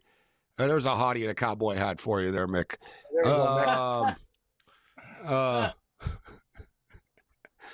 I'm looking at the crowd now. No, I don't see any. I don't see any in that. I don't see any in that shot. They got a lot of crowd shots there. Older crowd there, not a lot of young girls. A lot of old dudes here tonight. Yeah. I think the best, to be honest, the best crowd shots are Montreal and Ottawa. That's like where they can't miss. It's almost like any time they go into the show, you're like, oh, wow, look at that. Oh, hey, look. You know what I mean? Like Calgary, there was just a lot of old men in cowboy hats there. Like, Desperate men. yeah, there's a lot of old dudes like sitting there with a beer looking surly. A lot of the cheerleaders look good, though. All right, so Mick, see, I think that Argo game's tough. The Alouette game's tough, too, with a quarterback situation. Then you get Sunday, Edmonton Elks. So is this the first game you're going to get to go to this year? Because you were on the road for the first 2 home games, right? So you're going to be there on Sunday night. This is the first game you're going to be at, right? Yeah, absolutely. 5 o'clock start. The tailgate will be good. It might rain. 50% chance of rain. That'll be their luck, knowing the Elks with all their bad luck. But if Drew Brown plays, and they reckon he might, some people are picking the Red Blacks, including your mate Rick Saratella. But I'm confident the Elks will get it done. You talk about a must-win. It kind of is for the crowds, right? Because people have dropped way off, as you know. The hope came in this year with a lot of good players come in, and Ed Hervey and the new coach. Got to win, mate. You don't want to go 0-4, and then the following week they got BC Lions here. So must win for the Elks. Trey Ford played better last week. The whole team played better, but Bombers were just on fire. Couple of drop touchdowns and stuff last week. So I'm hoping the Elks can get it done, and I think they will. And Mick is correct. Drew Brown, looks like Drew Brown, Ottawa Red Black quarterback, is going to play. He's been out. The question is, how well is he going to play? And, this is, like you said, this is a must-win for Edmonton. It's a must-win to get the crowd. You got BC. You're not winning both games, right? And I think this is you're going to have a desperate BC team coming in. Nate Rourke is back. BC always beat Edmonton as well. I almost get the feeling like they freaking need this game. If you're Trey Ford, you need this game. They're going to go to Cody Fajardo if they lose this game, I think. Right, and I'm not saying they should or if it's fair or not, but I'm telling you that's what's going to happen. Like, Trey Ford needs to win this game. They need to win the game. Like, you're there, Mick. People already don't like the team and stop going and all this. Only other diehards go.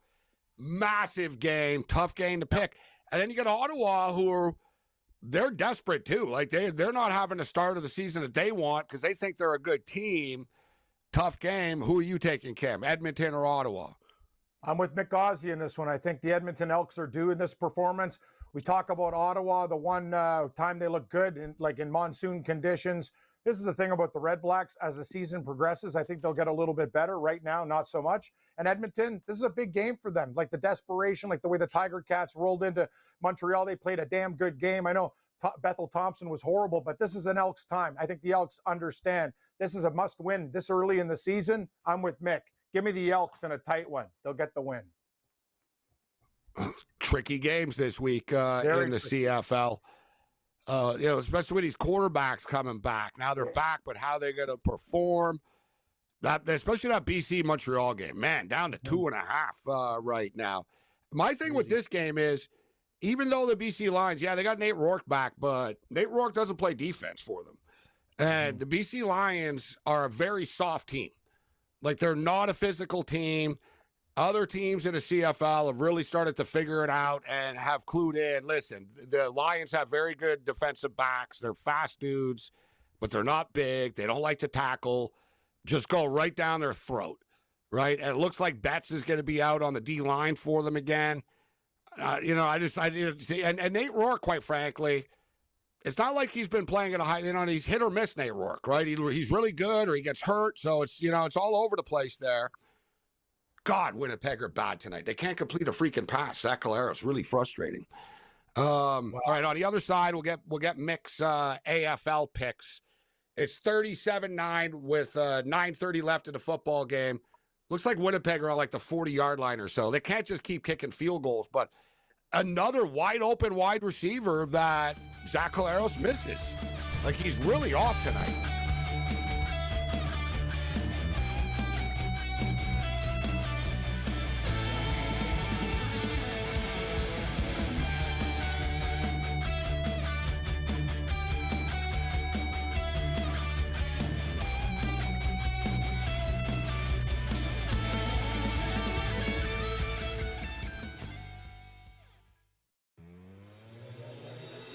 5-year contract. It's just, I bring it up only because who cares, Scott? It's just mine. Jaren Jackson Jr., good player. Don't get me wrong. $50 million a year. You know, we all bitch and complain about the Juan Soto deals and the Ohtani deals, and you get guys like Jaren Jackson making $50 million a year. In-game live, only on SportsGrid.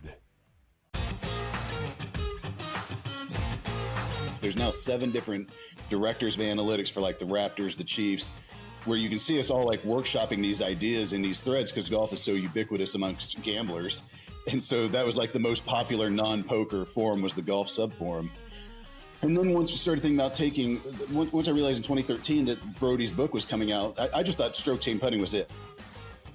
The Smiley Show, only on SportsGrid. Saying I like their odds because I think they're insane at this point, but I do think they are a very viable option. I don't even think their odds are that insane. Honestly, they won 64 games. So you like this move for them? Well, so the odds...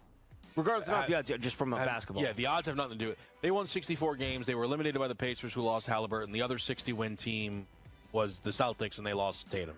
Like I think, and the Knicks don't have a coach. Betting above the rim, only on SportsGrid. You want to take that gap year and trade LeBron James somewhere and get value, legitimate value for a 41-year-old player, LeBron James, I still think, in return. I think you have to explore that because if LeBron wants to win a title, we've heard so much buzz for, I think, 3 or 4 years now, Kevin, about Stephen Curry and LeBron James wanting to eventually play together. This might be that moment here. If you're the Golden State Warriors, why not make that call? I think that's something to watch out for. Game time decisions, only on SportsGrid.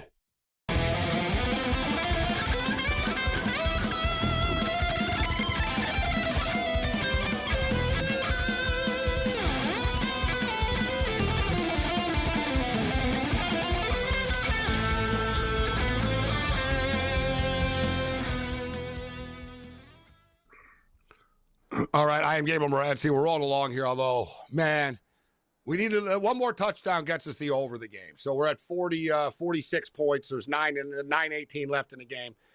Winnipeg just ate up a couple of minutes, marched the ball down to like the 40-yard line or so, and just went for it and didn't get it. He wasn't open, whatever. They're just not playing well. And Caleros isn't on tonight. So they didn't pick up the first down. Now Calgary have the ball. They're not going to, Thing is, in a CFL, there's only 3 downs. So you do get a bunch of more possessions than you normally would, right? Like Calgary can't just run the ball twice. Like they're going to have to get the ball back right away. So but they're going to run the ball and they're going to play nickel and dime. They're going to try to chip away and stuff like that. And they just picked up 9 yards on first down. Maybe we can get one more TD on the way out here from Calgary to push this over the number. The teaser's already hit at over 45 to the over. Carlton and Collingwood. We got a big point spread here, Mick. Collingwood minus 27.5 against the Blues. Minus 455 on the money line. What do you think about that one, Carlton and Collingwood? Oh, Carlton are gone. A lot of people thought they'd make the 8. I didn't. They're terrible, mate. Coach might get fired soon. Collingwood moving along very nicely in top position. I think they'll definitely win and probably cover. They're a very good team. Yeah, they're 13-2 on the season, guys, the Magpies, Collingwood. And as far as Carlton struggling right now, 6-9, going in the wrong direction. This is great parlay material for you parlay players, or as they say in Australia, multis. West Coast and Great Western Sydney. My West Coast Eagles getting 21.5 points in this game. West Coast, the worst team in the league, 1-14 on the season. 1-14 on the season. And the Giants are 9-6 on the year. What's your pick, Mick? Yeah, look, Giants should win, but the reason the spread is low, considering your Eagles are so bad, Giants have got 4 or 5 of their best players out, and it's over in Perth. Yank on the footy thinks Eagles will win, but no. But maybe take them on the plus, but put the Giants in a money line multi. They'll get it done, and they should make the 8. They're a good team. Quite a few injuries, though, like I said. I better stay away from that one. Essendon and Gold Coast. Essendon and Gold Coast. Gold Coast 9-5 on the season.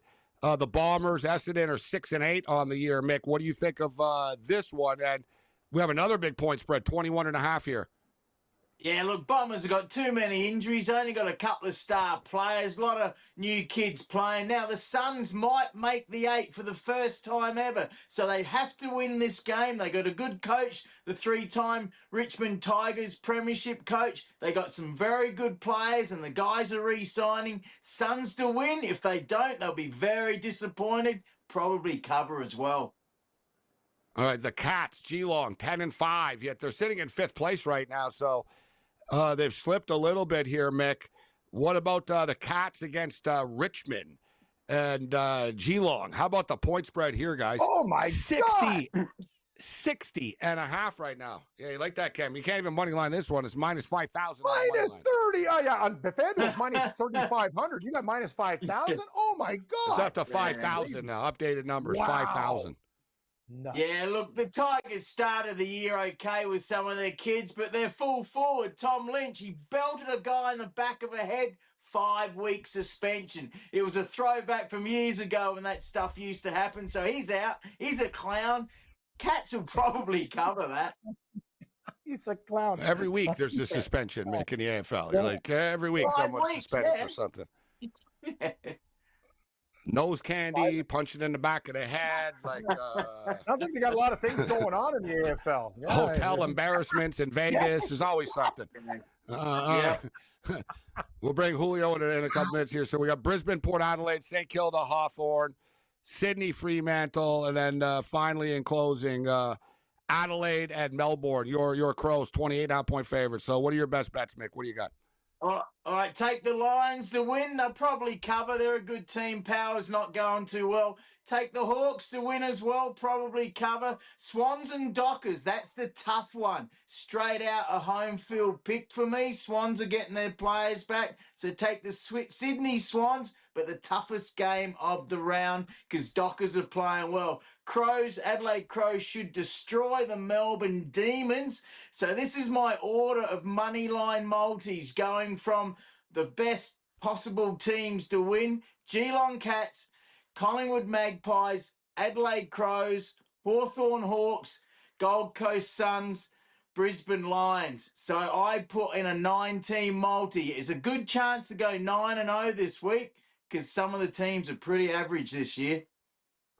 Yeah, I don't love the odds of this one, but I think it's going to win. And the matches are tonight / or overnight or in the morning, depending on where you are. Collingwood and Gold Coast, both to win, minus 179.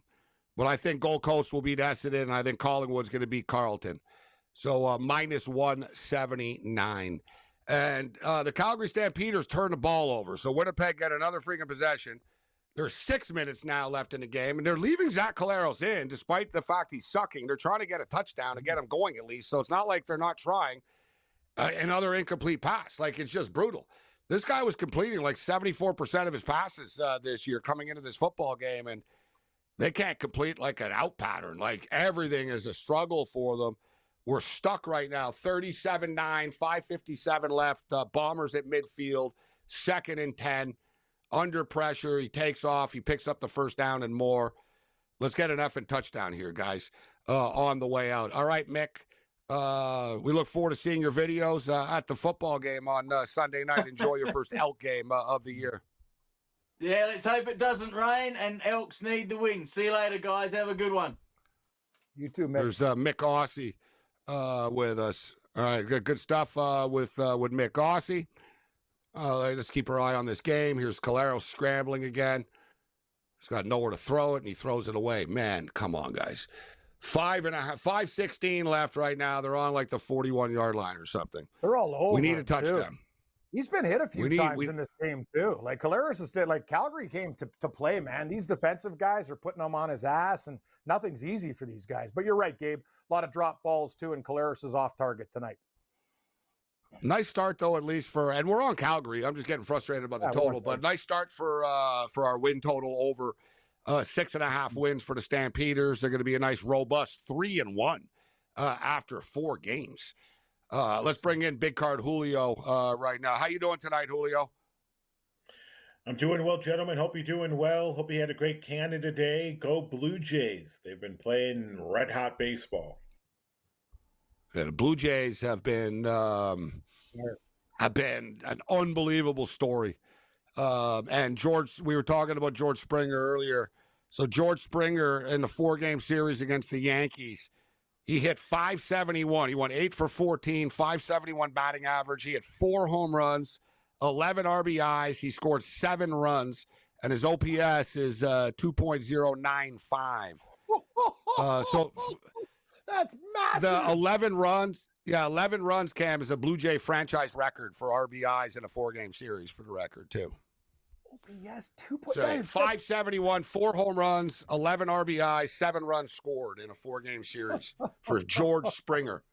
7 in one day on Canada Day, too. No, everybody's picking up the slack. Schneider, you know what I mean, Gabe? We talk about Barger, Lucas, all these guys. Like, it's just a team effort right now. All these guys up and down the lineup, and the pitchers are giving them enough innings, and the bullpen is shutting them down. So, no, it's just been an incredible run. It's crazy.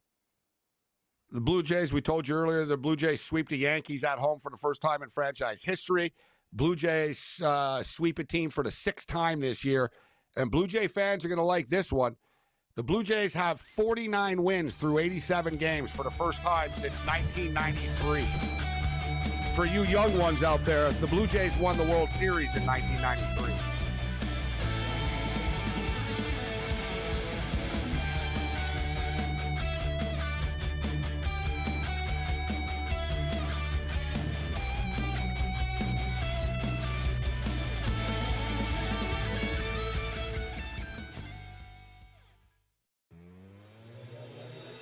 Five-year contract. It's just, I bring it up only because who cares, Scott? It's just mine. Jaren Jackson Jr., good player. Don't get me wrong.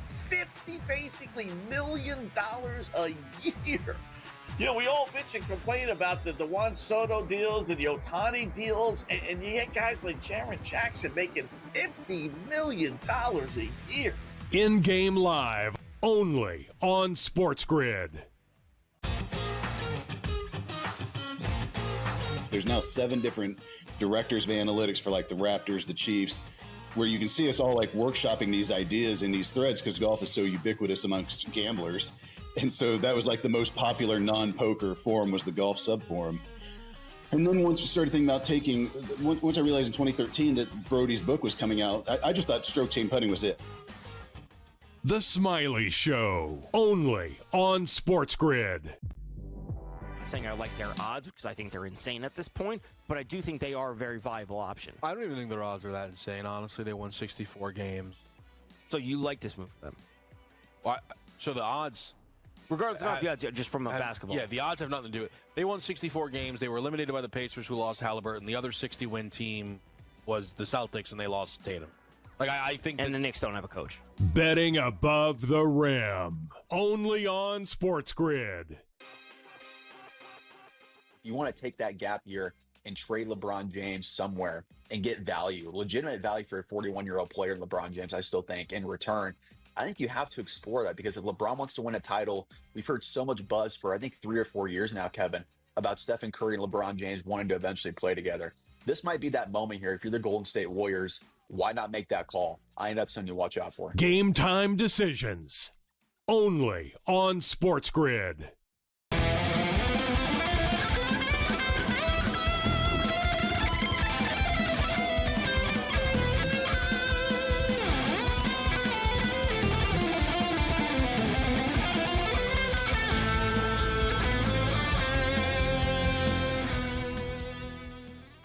I gave a Nick Dembski touchdown prop.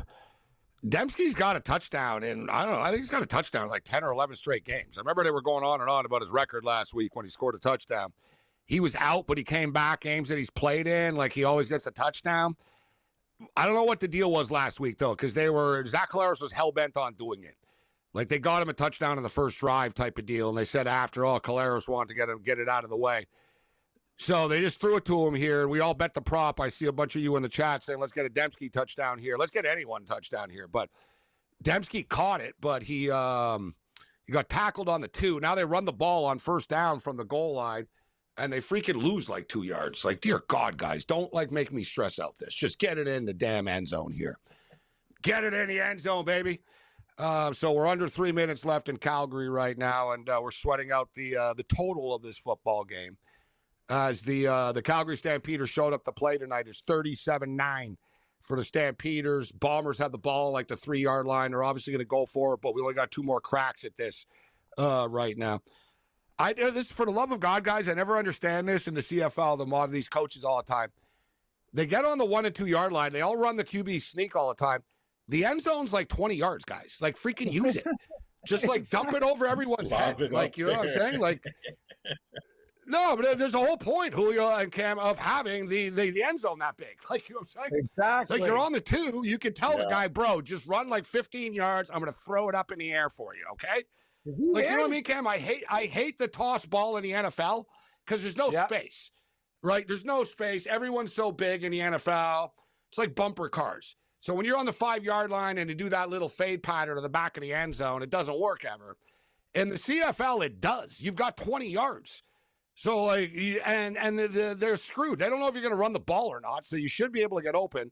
It looks like he caught it. Now there's controversy about it. They're saying that he caught the touchdown. Stearns. Close. It's not Dembski, of course. But here's the thing to your point, Gabe, and I remember watching the Hamilton game, the same thing.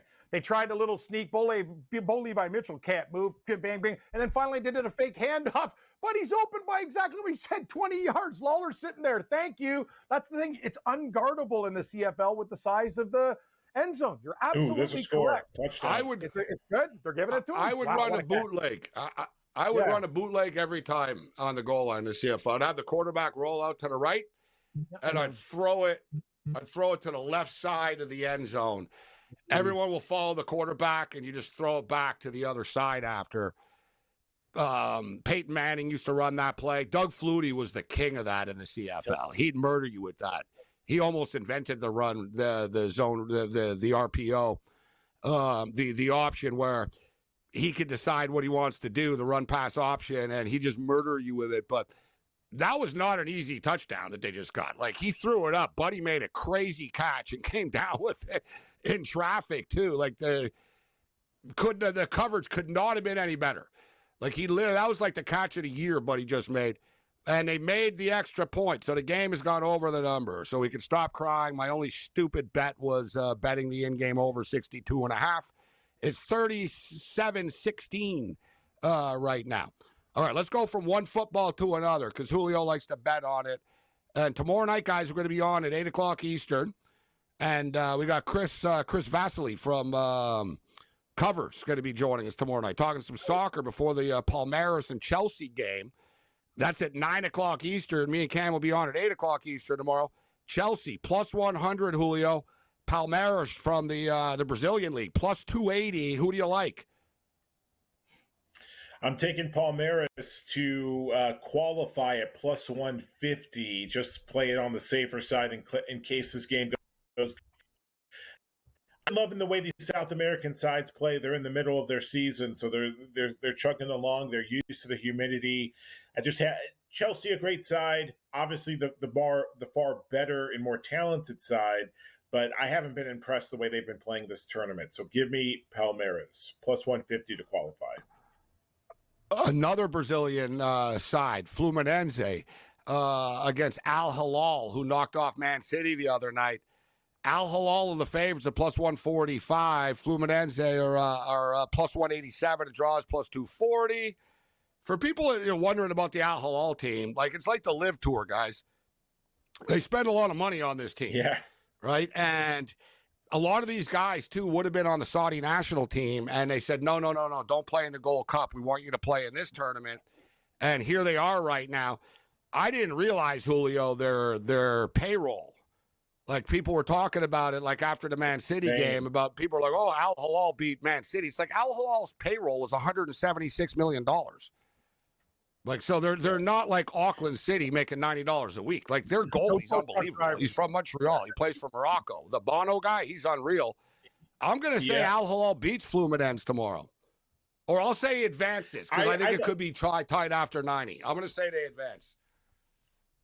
I'm taking Fluminense. The way they were playing defensively against the other afternoon was very impressive. I've just been liking the way these Brazilian sides have played. I think they have a far more chip on their shoulder. So give me Fluminense. And I also think Al Hilal got a bit lucky. Manchester City kind of hit the bricks at the start of the second half, which gave them confidence to score those two quick goals. So I'm sticking with the Brazilians. Fluminense to qualify. But plus 180, I think we get out in a 1 or 2-0 victory. You want to give any picks for this, Cam? Fluminense, Al Hilal, Palmeiras, Chelsea? Well, we'll be on before the Chelsea game tomorrow night, but the early game, 3 o'clock Eastern. Al Hilal, Fluminense.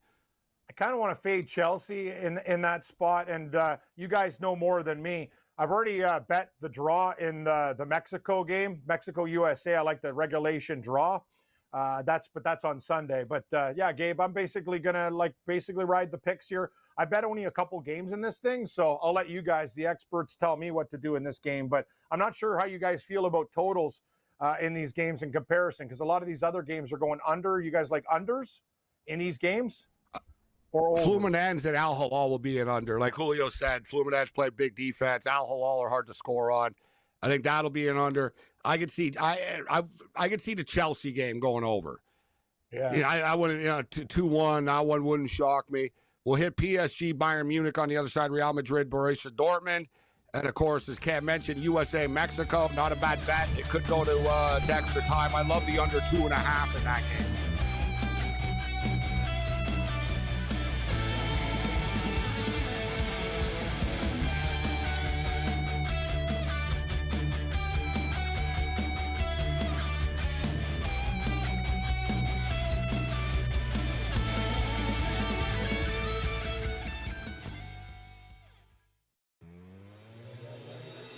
5-year contract. It's just, I bring it up only because who cares, Scott? It's just Jaren Jackson Jr., good player. Don't get me wrong. $50 million a year. You know, we all bitch and complain about the Juan Soto deals and the Ohtani deals, and you get guys like Jaren Jackson making $50 million a year. In-game live, only on SportsGrid. There's now 7 different directors of analytics for like the Raptors, the Chiefs, where you can see us all like workshopping these ideas in these threads because golf is so ubiquitous amongst gamblers. And so that was like the most popular non-poker forum was the golf sub-forum.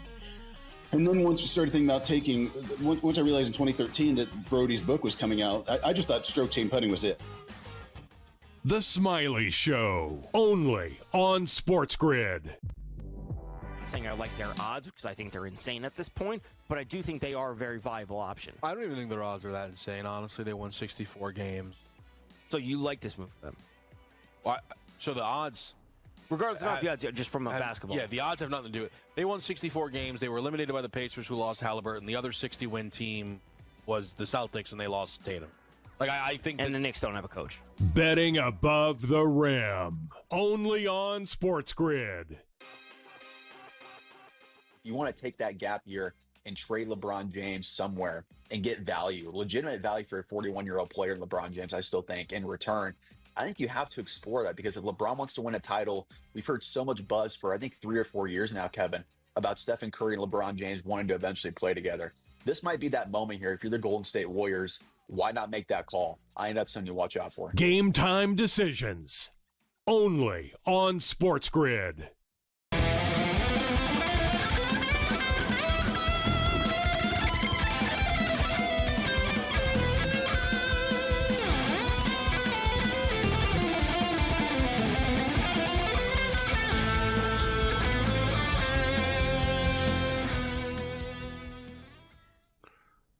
We got a couple of minutes left here. Quickest 120 minutes in sports talk and television. And once again, if you're just joining us, we'll be on tomorrow night for the 4th of July.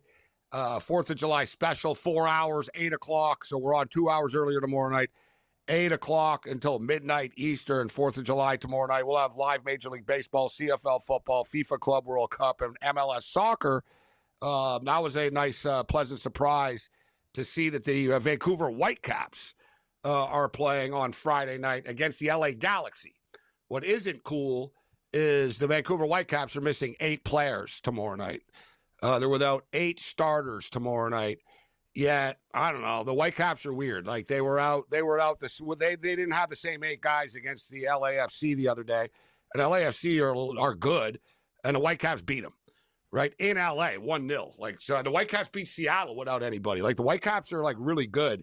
Their backups seem to win a lot. So, and they're like plus 165 tomorrow night too, guys.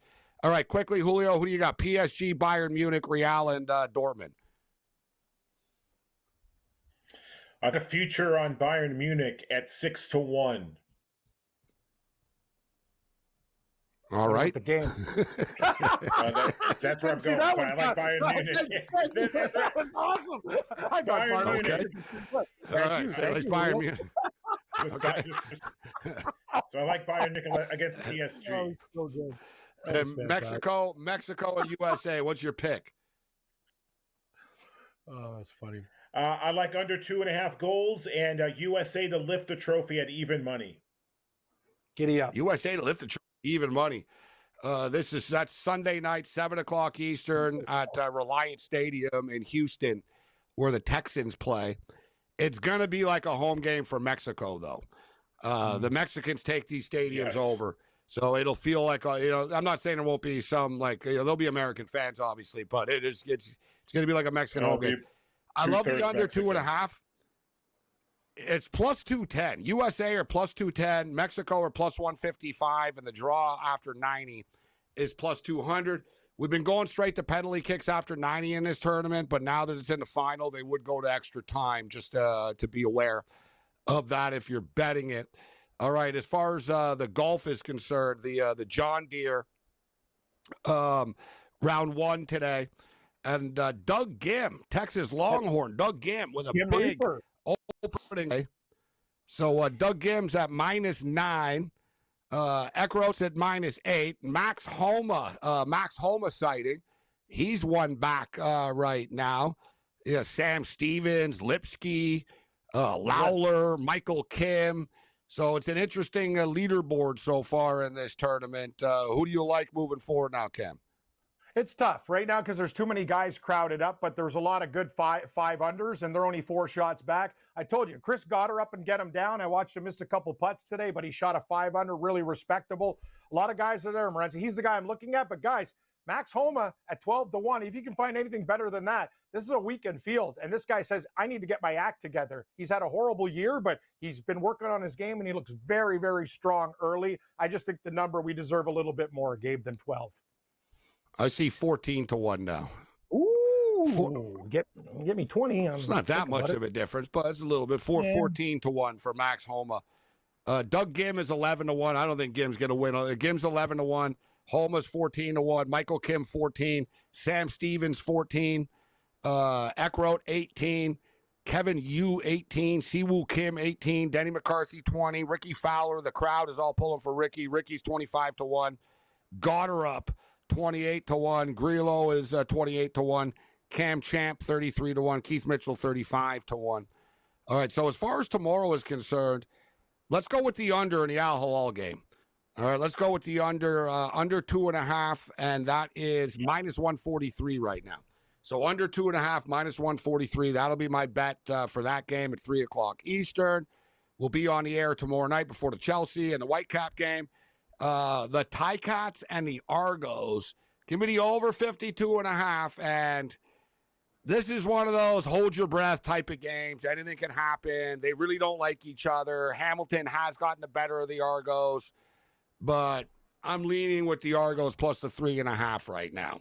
But I do like the over 52.5. I'll be on an Argo teaser plus 10.5 over 52.5. That game's at 7:30 Eastern. And we come on a half hour after. So we'll have some fun with this one tomorrow night. We got MLS, Major League Baseball. We'll see if the Jays can keep it rolling tomorrow, Cam. We'll see you, Julio. Enjoy the soccer. Yep. And happy 4th of July, everybody on the East Coast. Other than that, you're on your own. Later. Don't kill yourself with fireworks.